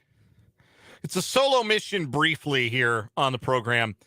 The 580 Preps Coaches Club coming up later tonight. Brendan Dworzynski speaks with the city's boys high school basketball coaches this week. That's coming up again, 6 o'clock after we're done here on 580 WIBW. He had to step out and wrangle one more coach that you can hear from on the program. So he will be rejoining us here very shortly. That's why we had the homemade "We'll be right back" graphics on the video stream. If you're watching along with us at YouTube, youtube.com/@sportson580. That's the @ symbol sportson580. You can subscribe and view all of our live video content and archived video content as well. NFL Week 14 just about in the books. We got Patriots Cardinals tonight, not the sexiest Monday night football matchup of the season. There have been some duds on Monday night this year. I know we've been making jokes all year about Al Michaels drawing the short stick, some rough Thursday night matchups, but the Monday night games haven't been real great either. And Cardinals Patriots does not promise to be a barn burner. It could be a competitive game. I don't think either team is particularly good. The records don't lie. But looking back at the action from yesterday, if it wasn't clear to you before, I think it's really clear now. I think the Philadelphia Eagles are the best team in the NFL. I think that what they've done the last couple of weeks, they're starting to ramp up and just crush teams. Now, the Giants probably a little above their head with their 7-6-1 record. That might be a little bit deceiving at this point. But the Eagles beat the brakes off of the Giants yesterday. And that's a week after they beat the brakes off the Titans, who are a struggling team, certainly, but a decent team. Jalen Hurts, as of last night, our friends at FanDuel have made him the odds-on favorite. And not even just the odds-on favorite, but negative on the money line, not even plus value, -105, the MVP odds for Jalen Hurts. He was 21 of 31 for 217, 2 scores, ran the ball 7 times for 77 yards and a score. They are so dynamic on offense. They can hurt you in so many different ways. Defensively, they're nasty. They got 2 shutdown corners. Their defensive line is as good as any in football. The additions of Ndamukong Suh and Linval Joseph, along with the return of who's the other big dude? The rookie from Georgia, the big kid, first round pick, Jordan Davis. His return from injury, and then the additions of Joseph and Sue have made them really hard. That was like their big weakness there for a little bit. It's how the Commanders beat them, is you could run on them. You could maybe push them around a little bit. I don't think you can do that to them anymore. I don't know what their weakness is. I really don't. I guess you can say they are inexperienced in a playoff setting. Jalen Hurts has only played 1 playoff game. He was awful, and they got boat raced by the Buccaneers last year in the first round. But I don't know what else you would consider a weakness, and I'm starting to believe they are the team to beat in the NFL. You know, we've talked all year long about how much stronger the AFC is than the NFC, and I still believe that to be true. I mean, the top 2 teams in the AFC are better than the top 2 in the NFC. The top 3 in the AFC are way better than the top 3 in the NFC, and so on and so forth. But for me, man, it's the Eagles. I think they're starting to separate themselves a little bit as we come down the stretch in this regular season as the team to beat in the National Football League. They were very impressive, demolishing the Giants 48-22 yesterday. Other notes from the week that was in the NFL. The Detroit Lions might be good. They're 6-7, but they have a positive point differential. They went into Sunday as a favorite against the 10-2 Vikings team, even though they were only, I think, favored by 2, maybe 1.5. That still raised some eyebrows. Like, why are they 5-7? They're a favorite against the Vikings. Yeah, they pummeled the Vikings 34-23, and they're pretty tough in all 3 phases. Jared Goff is playing great football. They've got a lot of talent at wide receiver. The addition of Jameson Williams makes them even more dynamic down the field. He had a 41-yard touchdown yesterday. And they completely shut down Minnesota's running game, held Dalvin Cook to just 23 yards on 15 carries. Detroit's offensive line is really good, and they sealed that game by throwing a pass to their left tackle, Penei Sewell. They lined him up out wide, and they motioned him across the formation, and then they threw to him like he was Juju Smith-Schuster. Like it's a play you've seen the Chiefs run a 1,000 times. And they ran it to a left tackle to get the first down that sealed the game. Absolutely awesome. They're bought in Detroit. They believe in Dan Campbell. They are young, and I think they've gotten better week in and week out. And at 6-7, they feel like a playoff threat. I mean, they're not going to catch Minnesota in the East. That's not happening.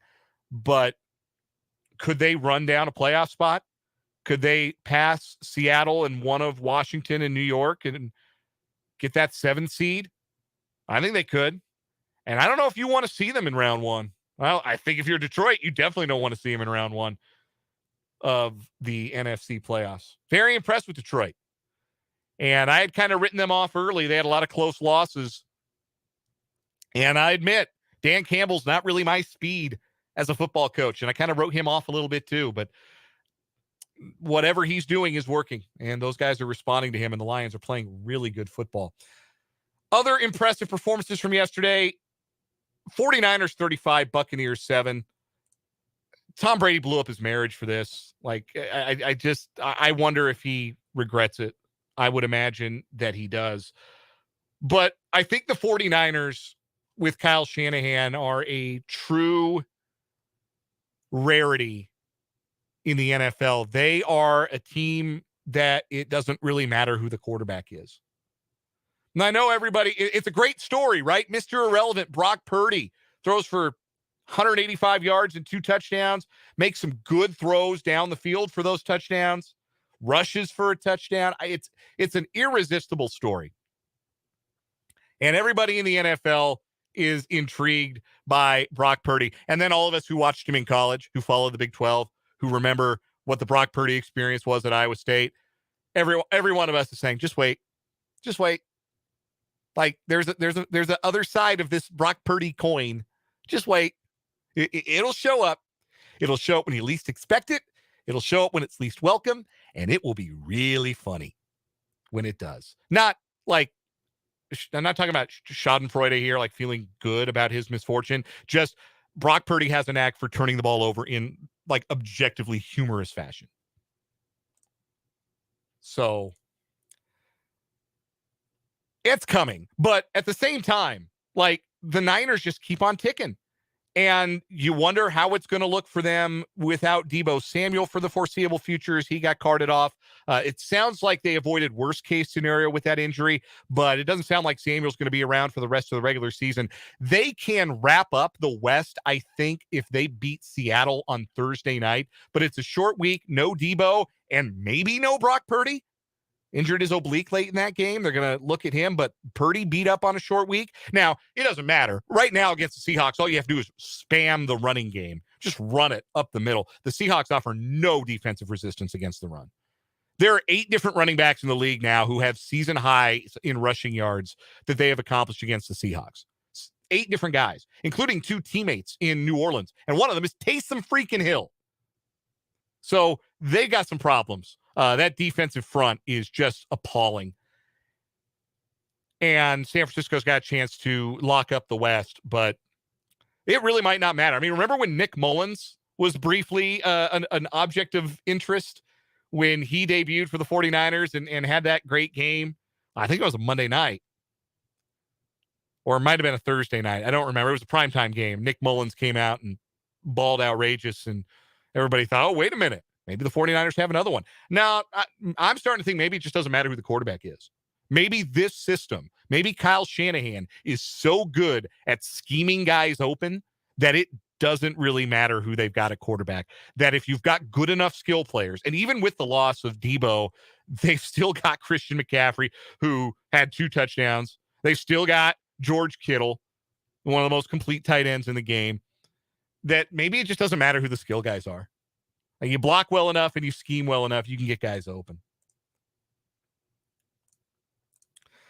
So that was an impressive win for them. Also impressive last night. I think Justin Herbert heard us talking noise, heard one of us on this show. Doesn't matter who. It was me, but it doesn't matter who. Saying that, hey, maybe he's not an elite quarterback. Maybe we should hold off on putting Justin Herbert in the elite class until he actually, wins something of circumstance, until he actually has a career winning record. He was awesome last night for the Chargers. 367 yards and a touchdown. He made some big time throws, and he led the Chargers to a 23-17 win over the Dolphins. And maybe he looked good because it stood in such stark contrast to Tua Tagovailoa, who was awful last night. Some of that was the Chargers maybe being a little more physical than his wide receivers were prepared to deal with. And maybe some of that was Tyreek Hill playing on one wheel in the second half. But Tagovailoa was horrifically bad. 10 of 28 for 145. And it's actually worse than that because a lot of those numbers he put up in a garbage time drive when they were down 2 scores late. That's back-to-back eggs laid on the road by this Miami team. They're looking a little less dangerous. And right now, as of right now, if the season were to end today, the Chargers would be the 7th seed and play Kansas City in the first round of the AFC playoffs. And I got to believe that's not real appetizing, that thought for Chiefs fans to maybe have to go up against Justin Herbert and the Chargers because they're getting healthier. That's the thing. They are starting to get much healthier and rounding into form, and they might be tough to beat. But then again, they are the Chargers, and they might find a way to mess it up down the road. But that was an impressive win. That was everything that the Chargers usually aren't unless they're playing the Chiefs. They were precise. They made big plays. They were physical. They were dominant defensively. Herbert was excellent. That was, I thought, a statement-making win by the Chargers. Brendan's back. Hey, Brendan, we got 1 minute left. Anything to add? I, as a Tua lover, didn't feel great about last night. That was tough. I will also say this, though, and I don't know how much you got into the ridiculously dumb discourse about Justin Herbert. I don't think he's great, like great, all-time great, like a Mahomes or like an Allen or Burrow could be. He might get there. He's got the potential. We talked about that last week. Anyone who went out of their way to be like, no, he's actually like not even good. That was all over my Twitter last week. That was stupid. And I'm glad. I hated that take so much, and Emmanuel Acho bothered me so much. I was almost rooting against Tua last night. That's how much I was hoping that narrative would go away. I was begging for it almost. We, by the way, need to take a quick break. We've got more NFL, more college basketball, college football, all of it to get you next hour on 580 Sports Talk.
now 1 hour to go here on 580 Sports Talk. Brendan Dworzinski and Dan Lucero here with you up until 6 o'clock tonight.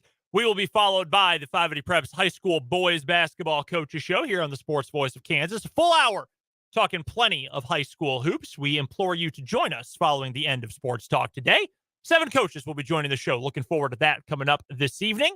Here during this hour of the show, you are, of course, welcome to be a part of the program. Hit us up on the Big O Tires text line. 785-272-9429 is the text line number. If you're watching on the YouTube stream as well, you can chime in the comments section. Our YouTube channel, Sports on 580 WIBW. If you haven't subscribed yet, we would love for you to do so. That is how you can find all of our videos on your homepage. All the times we have scheduled shows like, every single weekday, you'll see, hey, 580 Sports Talk is coming up in an hour. Mic'd Up is coming up in 2 hours, whatever it might end up being. It'll all be right there on your YouTube home screen. You don't even need a YouTube account, technically. You can just have your regular old Gmail, Google Drive account, and that is good enough for a YouTube account as well. So check us out on YouTube. Hit us up on the Big O Tires text line, and, of course, listen in on the Sports Voice of Kansas.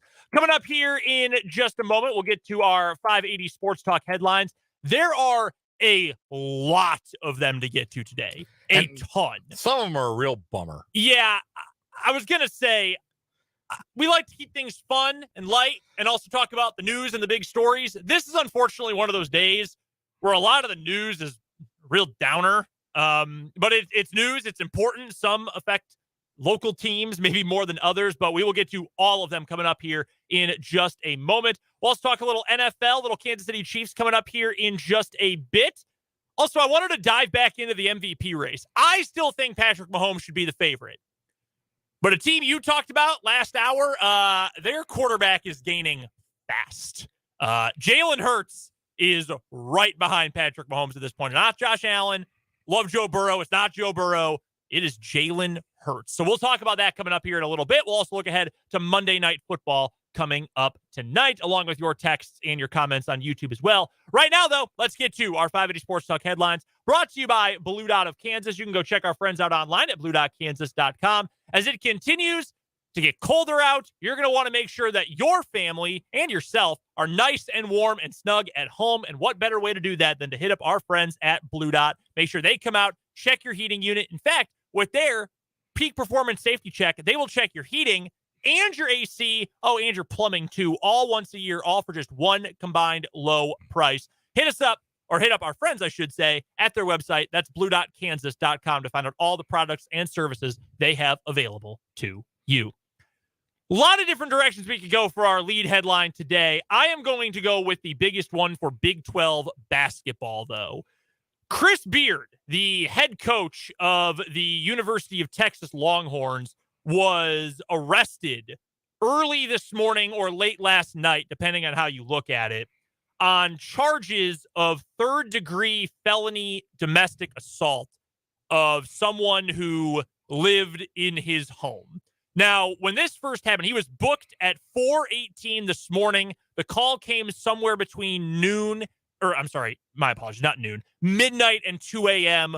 from Beard's home after he had left the house following the incident. Police arrived and, to paraphrase the arrest affidavit, found a woman there who had claimed she had been attacked by Chris Beard. There were even some rumors this morning, well, maybe it's not who we think. No, it is indeed Chris Beard. The victim is believed to be his longtime partner / fiance.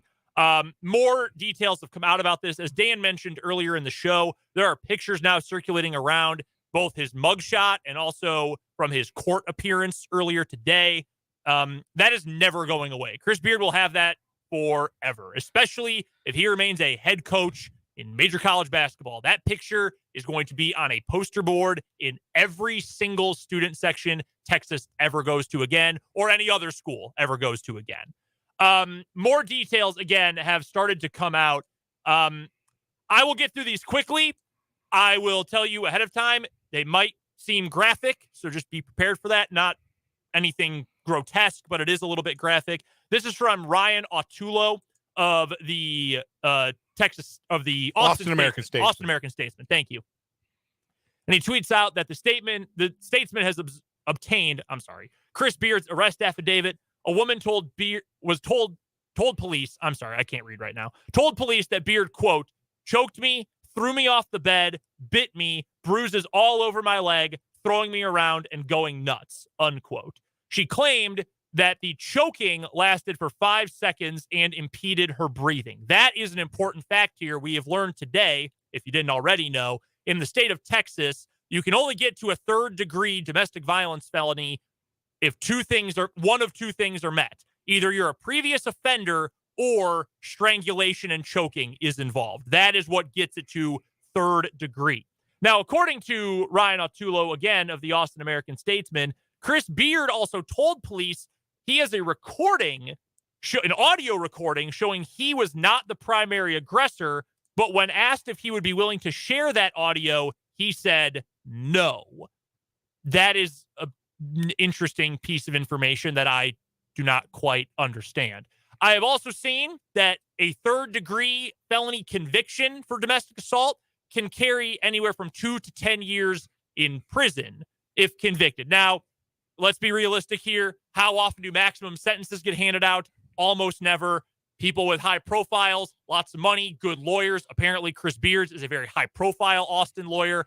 I don't know that he will ever go to jail for this. We don't know if he will ever be convicted of this. And I think we don't know if he'll go to trial. We have no idea. And that is important to note. It is also important to note, this is horrific. If any amount of this is proven to be true beyond any, shadow of a doubt, this is truly, truly horrific. And if you are Texas, you are now faced with a major, major decision, because this is now the easiest way. And not to make sports the biggest part of it, because this woman and Chris Beard's children, they are at the forefront here and should be. Every single school that ever recruits against Texas basketball and how is the easiest trump card, the easiest negative recruiting card of all time. Oh yeah, you mean the domestic abuser who's coaching them? He's recruiting you. The guy who was possibly facing jail time.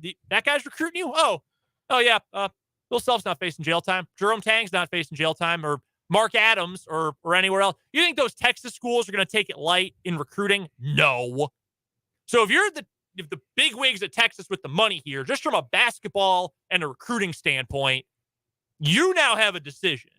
Either you try to let this play through the court systems, and either they'll make the decision for you, essentially, or at the end of it, you say, we can't deal with this anymore.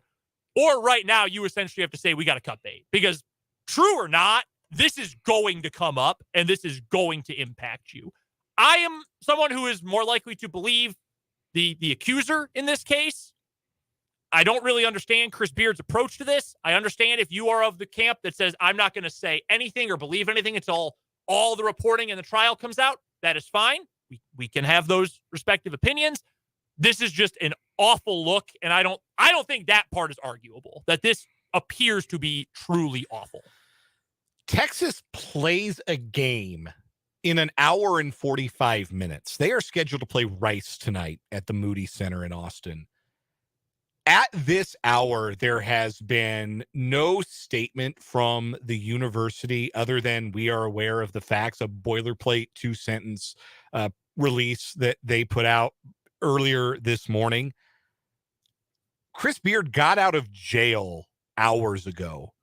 Can he coach that basketball team tonight? And if he can't coach that basketball team tonight, I'm of the mind he can't coach that basketball team tonight. Then why hasn't Texas made it clear that he can't coach that basketball team tonight? I feel very bad, and I don't remember the name of the gentleman who is probably going to step in. They've got a former head coach on staff, and I will try to look up who it is.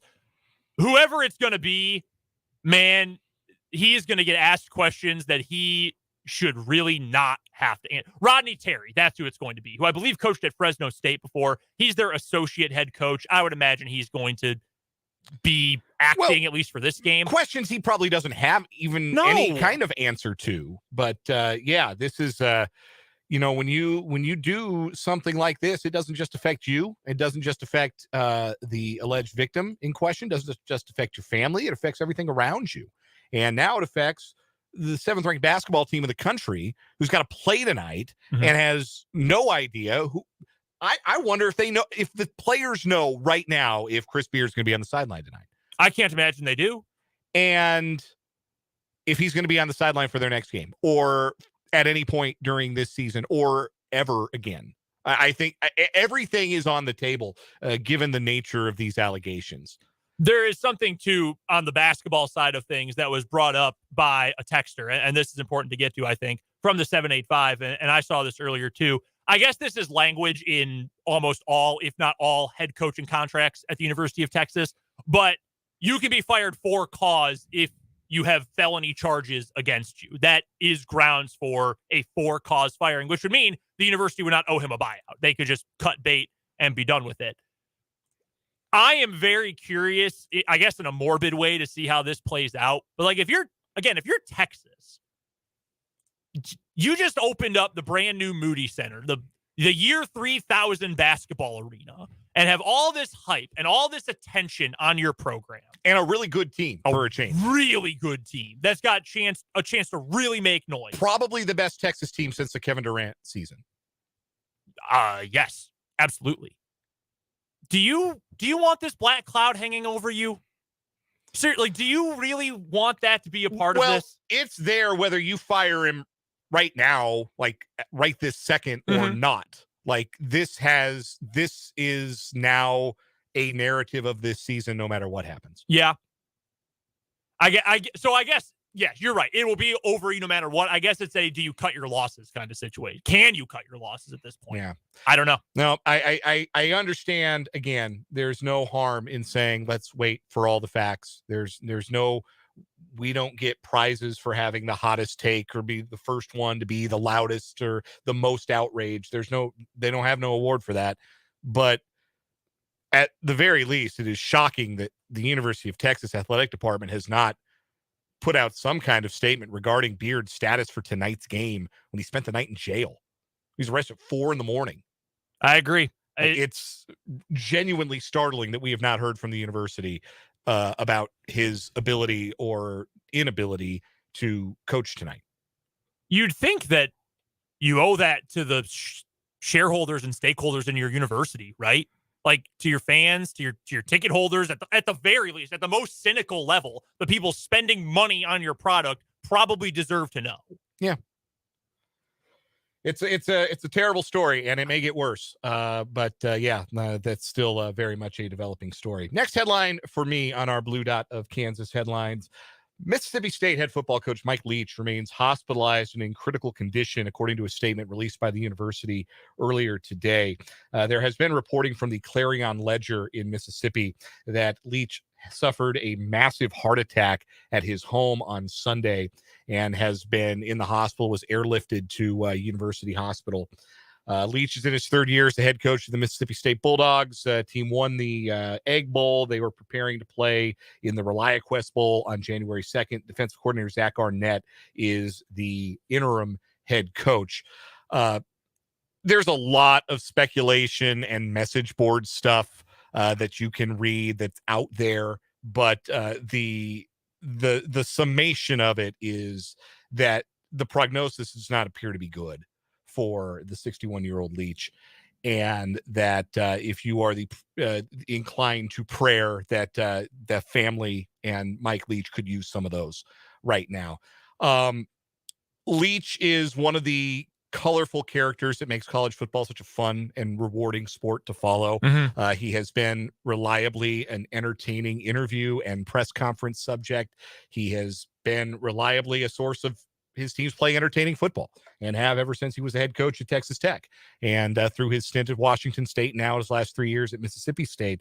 And he has not only revolutionized the passing attack in college football, but has planted a lot of seeds, and his coaching tree has borne tremendous fruit, from Cliff Kingsbury to Lincoln Riley to Phil Longo, the offensive coordinator, most recently at North Carolina, who's going to Wisconsin. There's a lot of roots of the coaching tree that he is responsible for, and just think good thoughts and pray if you're so inclined for Mike Leach and the Leach family, because again, the prognosis is very grim at this hour. Yeah, it's again, it's not worth reporting something as fact when it has not been confirmed as fact, but there is a lot of reading between the lines you can do if you so choose about where things have been heading. Details that have been shared and not been shared and things like that. Yeah.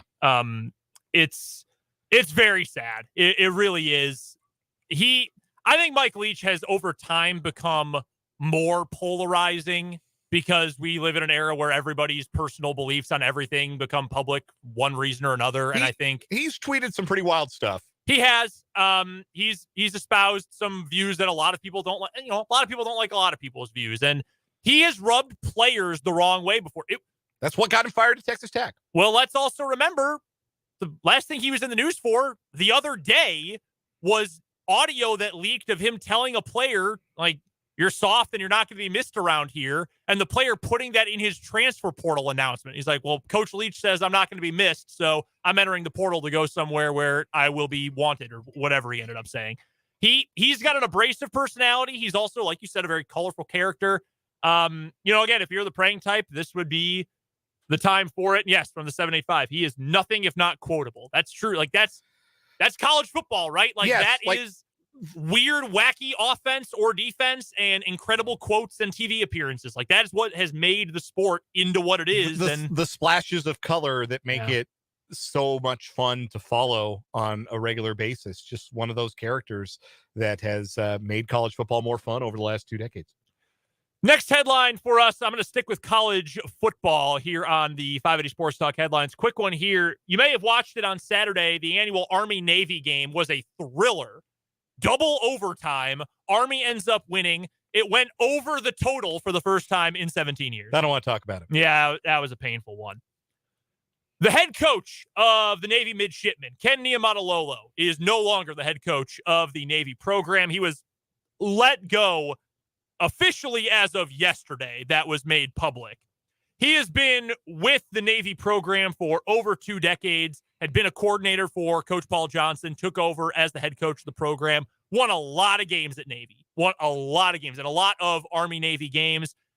Things have gotten a little bit stale, I think, for their program in recent years. They had some coaching drama with offensive coordinator Ivan Jasper a couple years ago, and they just haven't been good for a couple of years. This is, according to Heather Dinich of ESPN, this is how he lost his job this weekend. A guy who, again, had been there for more than 2 decades. This is the writing from Heather Dinich. Quote, former Navy coach Ken Niumatalolo told ESPN on Monday he was sitting by himself at his locker following the midshipmen's 20-17 double overtime loss to rival Army in Philadelphia on Saturday when Navy Athletic Director Chet Gladchuk walked in and fired him. He was sitting at his locker.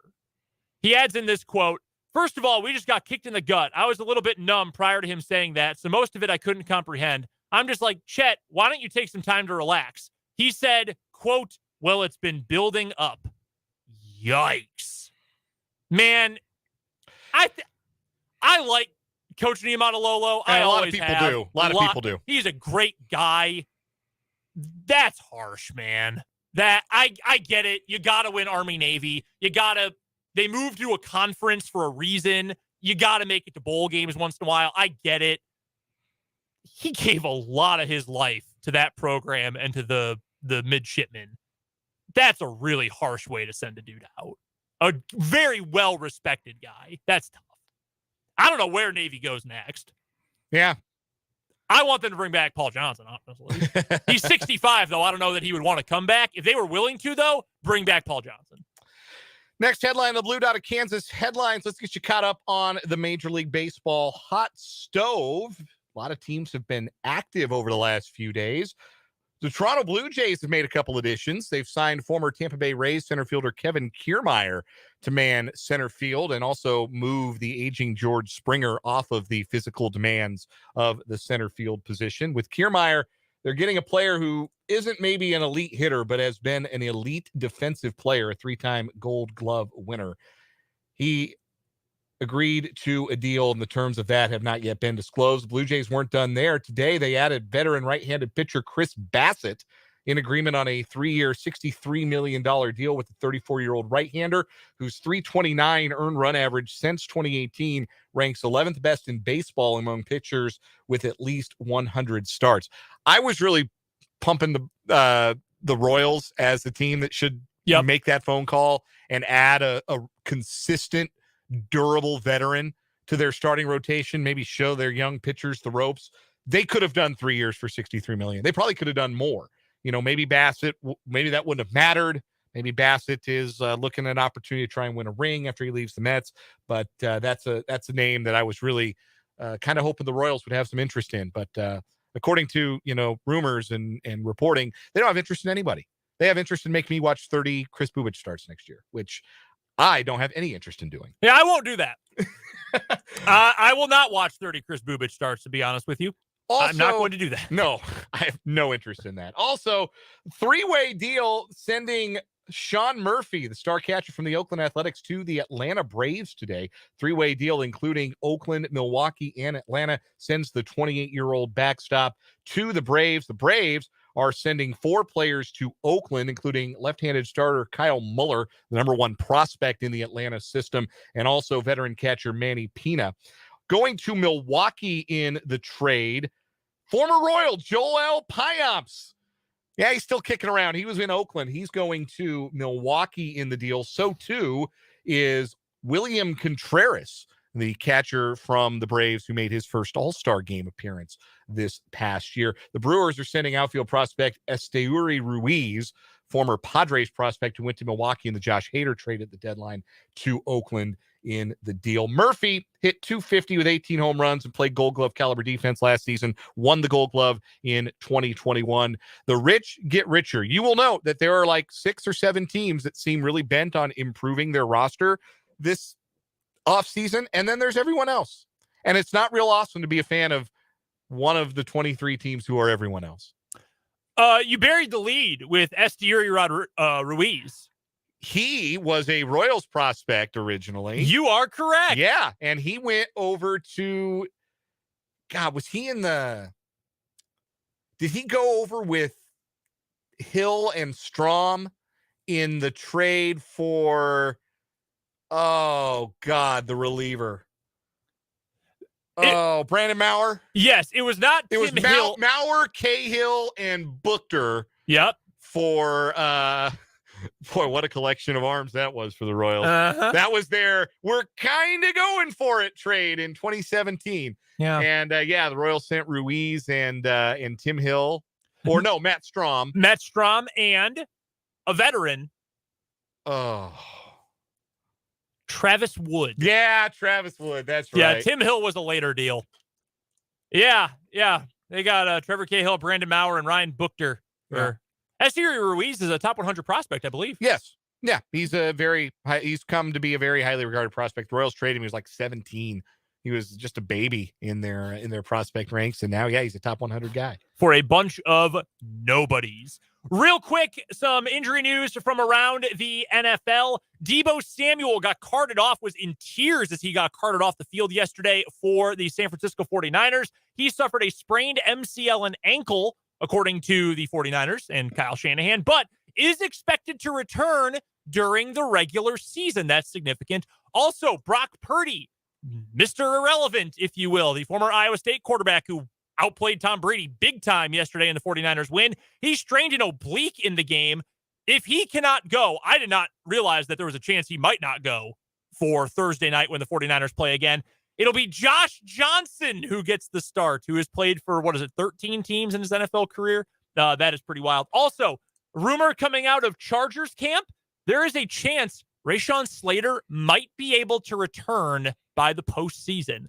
That would be big if the Chargers can get that dude back by the start of the playoffs. One last quick update to an earlier headline. According to the Associated Press's Mark Rosner, who is in Austin tonight for Texas's game against Rice, Associate head coach Rodney Terry has told Rosner that he will coach the Longhorns tonight.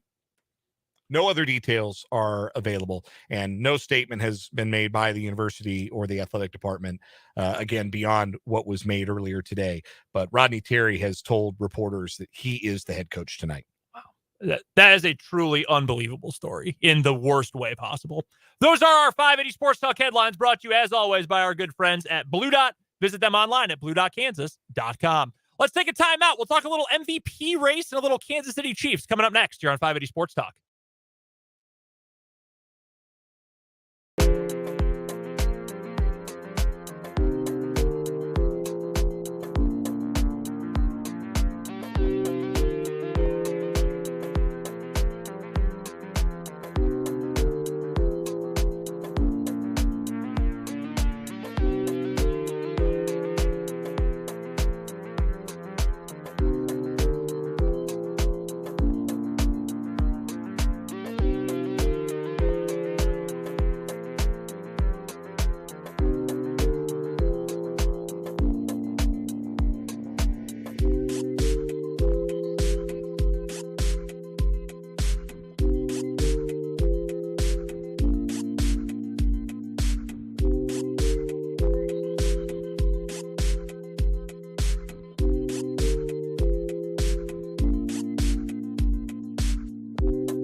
I think about it, it sucks that Texas put Rodney Terry in a position where he's got to go tell reporters, oh, hey, by the way, I'm coaching tonight. Yeah. That should not be his responsibility. No, 100%. Where's Chris Del Conte?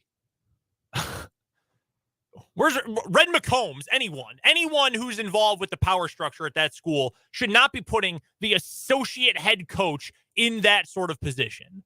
That sucks. That's bad. That's really, really poorly handled by Texas. Texas is in the news for other reasons. We're going to touch on that briefly when we get done with this MVP discussion. Another headline we didn't get to, though, from Brett McMurphy today. Maybe we're not going to get 2 years of the 14-team Big 12. We'll touch on that coming up in just a little bit. Right now, though, little NFL to get to. There are, Dan, believe it or not, certain books that have now moved Jalen Hurts to the top of the line as the betting favorite to win the National Football League MVP honor. In fact, I believe at FanDuel, he was minus value. Yeah. To win the MVP after last night, which usually means that, if the books need juice, if they're going to take those bets, that usually means he is, in fact, a heavy favorite. That's significant. I would still lean with Mahomes. I think it's a combination of the fact that Hurts has been very consistent, and we are also coming off of a game in which Mahomes was not just truly incredible. He was just really good. I mean, he did throw 3 touchdowns and 352 yards, and that's his worst game of the entire regular season. And yeah, I've got the numbers in front of us right now. Jalen Hurts is minus 150 to win the MVP right now. Patrick Mahomes is plus 200. Joe Burrow is plus 750. Those are really the only 3 anywhere close to striking distance. Josh Allen's plus 1,800. And then after that, Tua's plus 6,000. So I guess you could say 4. It's really 3. Really, it's only 2, though. I don't think Burrow's going to catch up. Let me jump in to update the ongoing story there. We do have finally a statement from the University of Texas. Okay. The university takes matters of interpersonal violence involving members of its community seriously. The university has suspended Chris Beard from his position as head coach of men's basketball and will withhold his pay until further notice. Associate head coach Rodney Terry will serve as acting head coach for tonight's game against Rice. All right. Well, good. I'm glad they thought that we should get there real quick and we can move on. No, thank you for bringing that up. That's important. Yeah, I think you have to do this. I don't really think I would have been nice to know that more than, like, what is it? Not even an hour and a half before tip-off. But I don't really think you have any other option. I don't know what they were waiting for. Well, yeah, there's maybe things will become more clear. Or maybe he'll make some sort of strange comment to police that, I have proof, but you can't see it, that I'm not in trouble here. Probably not what Texas was hoping for, to be completely honest with you. Man, you were right as we closed off that last segment, that this is only going to get worse. It is not going to get better. Or it certainly could get worse. I would imagine it is only going to get worse. As for the NFL discussion here, I think Hurts has played a great year. I still, like I said, would lean with Mahomes, but these next 4 weeks are going to say a lot. Benefits the Chiefs again that they play scrubs. I'm sorry to say that about your Seahawks. They are reeling a little bit, though. Their defense is so bad, it's man. Bad, man. I owe Ken Norton Jr. an apology. Whoa! That's how bad it's gotten. Whoa! Uh-oh. That is a stark change from your tone the last few seasons. I owe him an apology. Come back. They have a really, really easy schedule the rest of the way. The Eagles. They should put up numbers, 100%. No doubt about it. Man, they're playing Houston. If they don't put up numbers against Houston next week, we're going to have a dialogue about where the Chiefs are going. The Eagles, meanwhile, they're going to put up numbers next week, too. They play the Bears. But they've also got the Cowboys, the Saints, and the Giants. The Giants are going to be playing for something in Week 18. They're going to go balls to the wall. The Saints allegedly still have a good defense, although their offense is just abysmal. And the Cowboys are going to play tough on Christmas Eve. That's going to be a tough game, no doubt about that. So if you're just looking to pad the stats the rest of the way, Mahomes has the best chance. Although I will say, we've talked about the narrative, quote unquote, so much this season.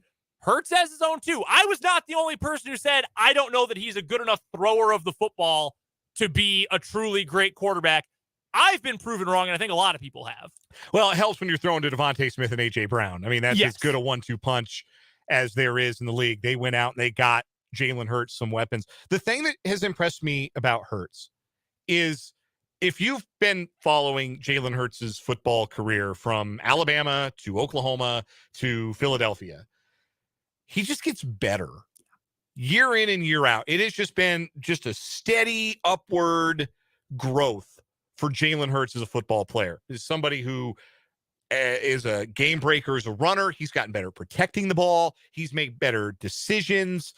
He has made more throws, added more throws to his repertoire that he's comfortable with. He's just an steadily improving football player in a way that a lot of times the great quarterbacks, right, they kind of come in fully formed in a way, and we don't get to watch them grow in this way. Like Patrick Mahomes showed up, and that had been baked and set out on the counter. It was cool. It was ready to eat. Mm-hmm. And with Jalen Hurts, it took some time. They had to simmer a while. And it still may be simmering. There may still be some upward trajectory for Hurts. But that is what has been so interesting with him and really rewarding, I'm sure, for the Eagles to have drafted him and had the faith in him and stayed patient and trusted that he could continue to improve as a football player, because that's what he's done. And he's had a very traditional kind of growth too, right? Like Josh Allen's was, I mean, no one has ever gone from that bad to that good that quickly, but it was just such a sudden, oh my God, like, holy cow, this dude is a stud now. That came almost out of nowhere, it seemed. Well, think of how much better he got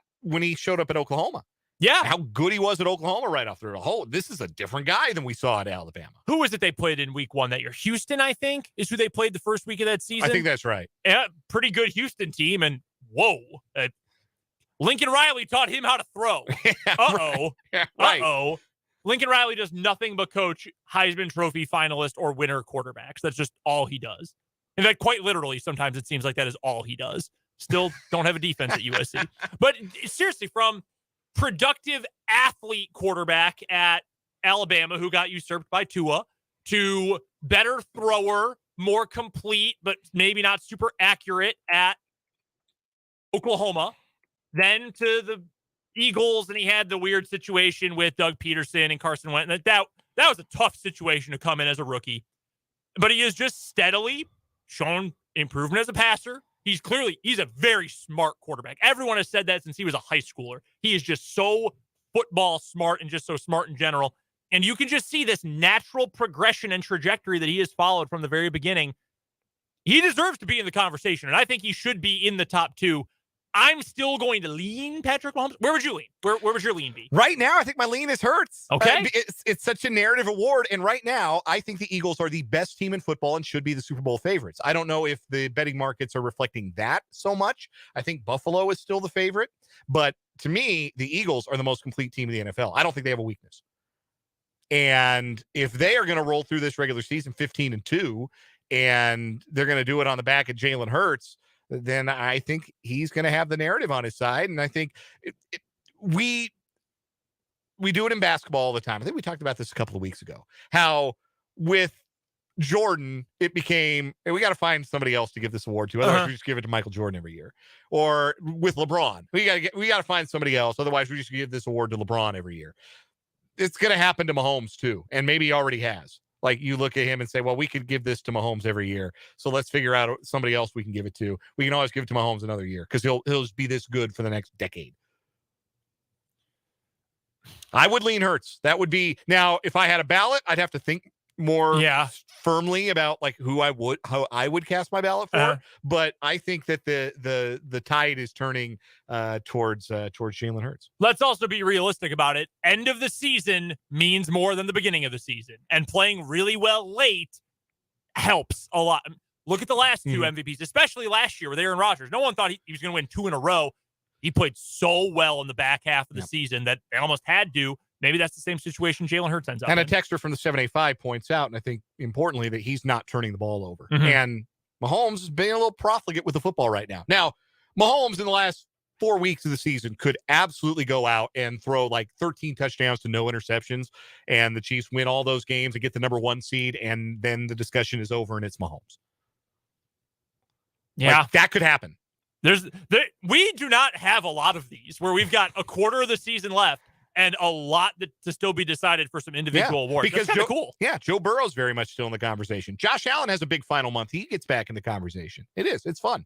That game, Bills-Bengals might swing this to a degree. It feels like an MVP eliminator. It really does. We've got to take a break here on 580 Sports Talk. When we come back, we'll get a quick look ahead to Monday Night Football. Also, an interesting note from Brett McMurphy about the Big 12 and a possible change sooner than we thought. We'll explain next on 580 Sports Talk.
this edition of 580 Sports Talk with the final word. Dan, you're up first. Number one, today I learned that my beard wasn't a real beard.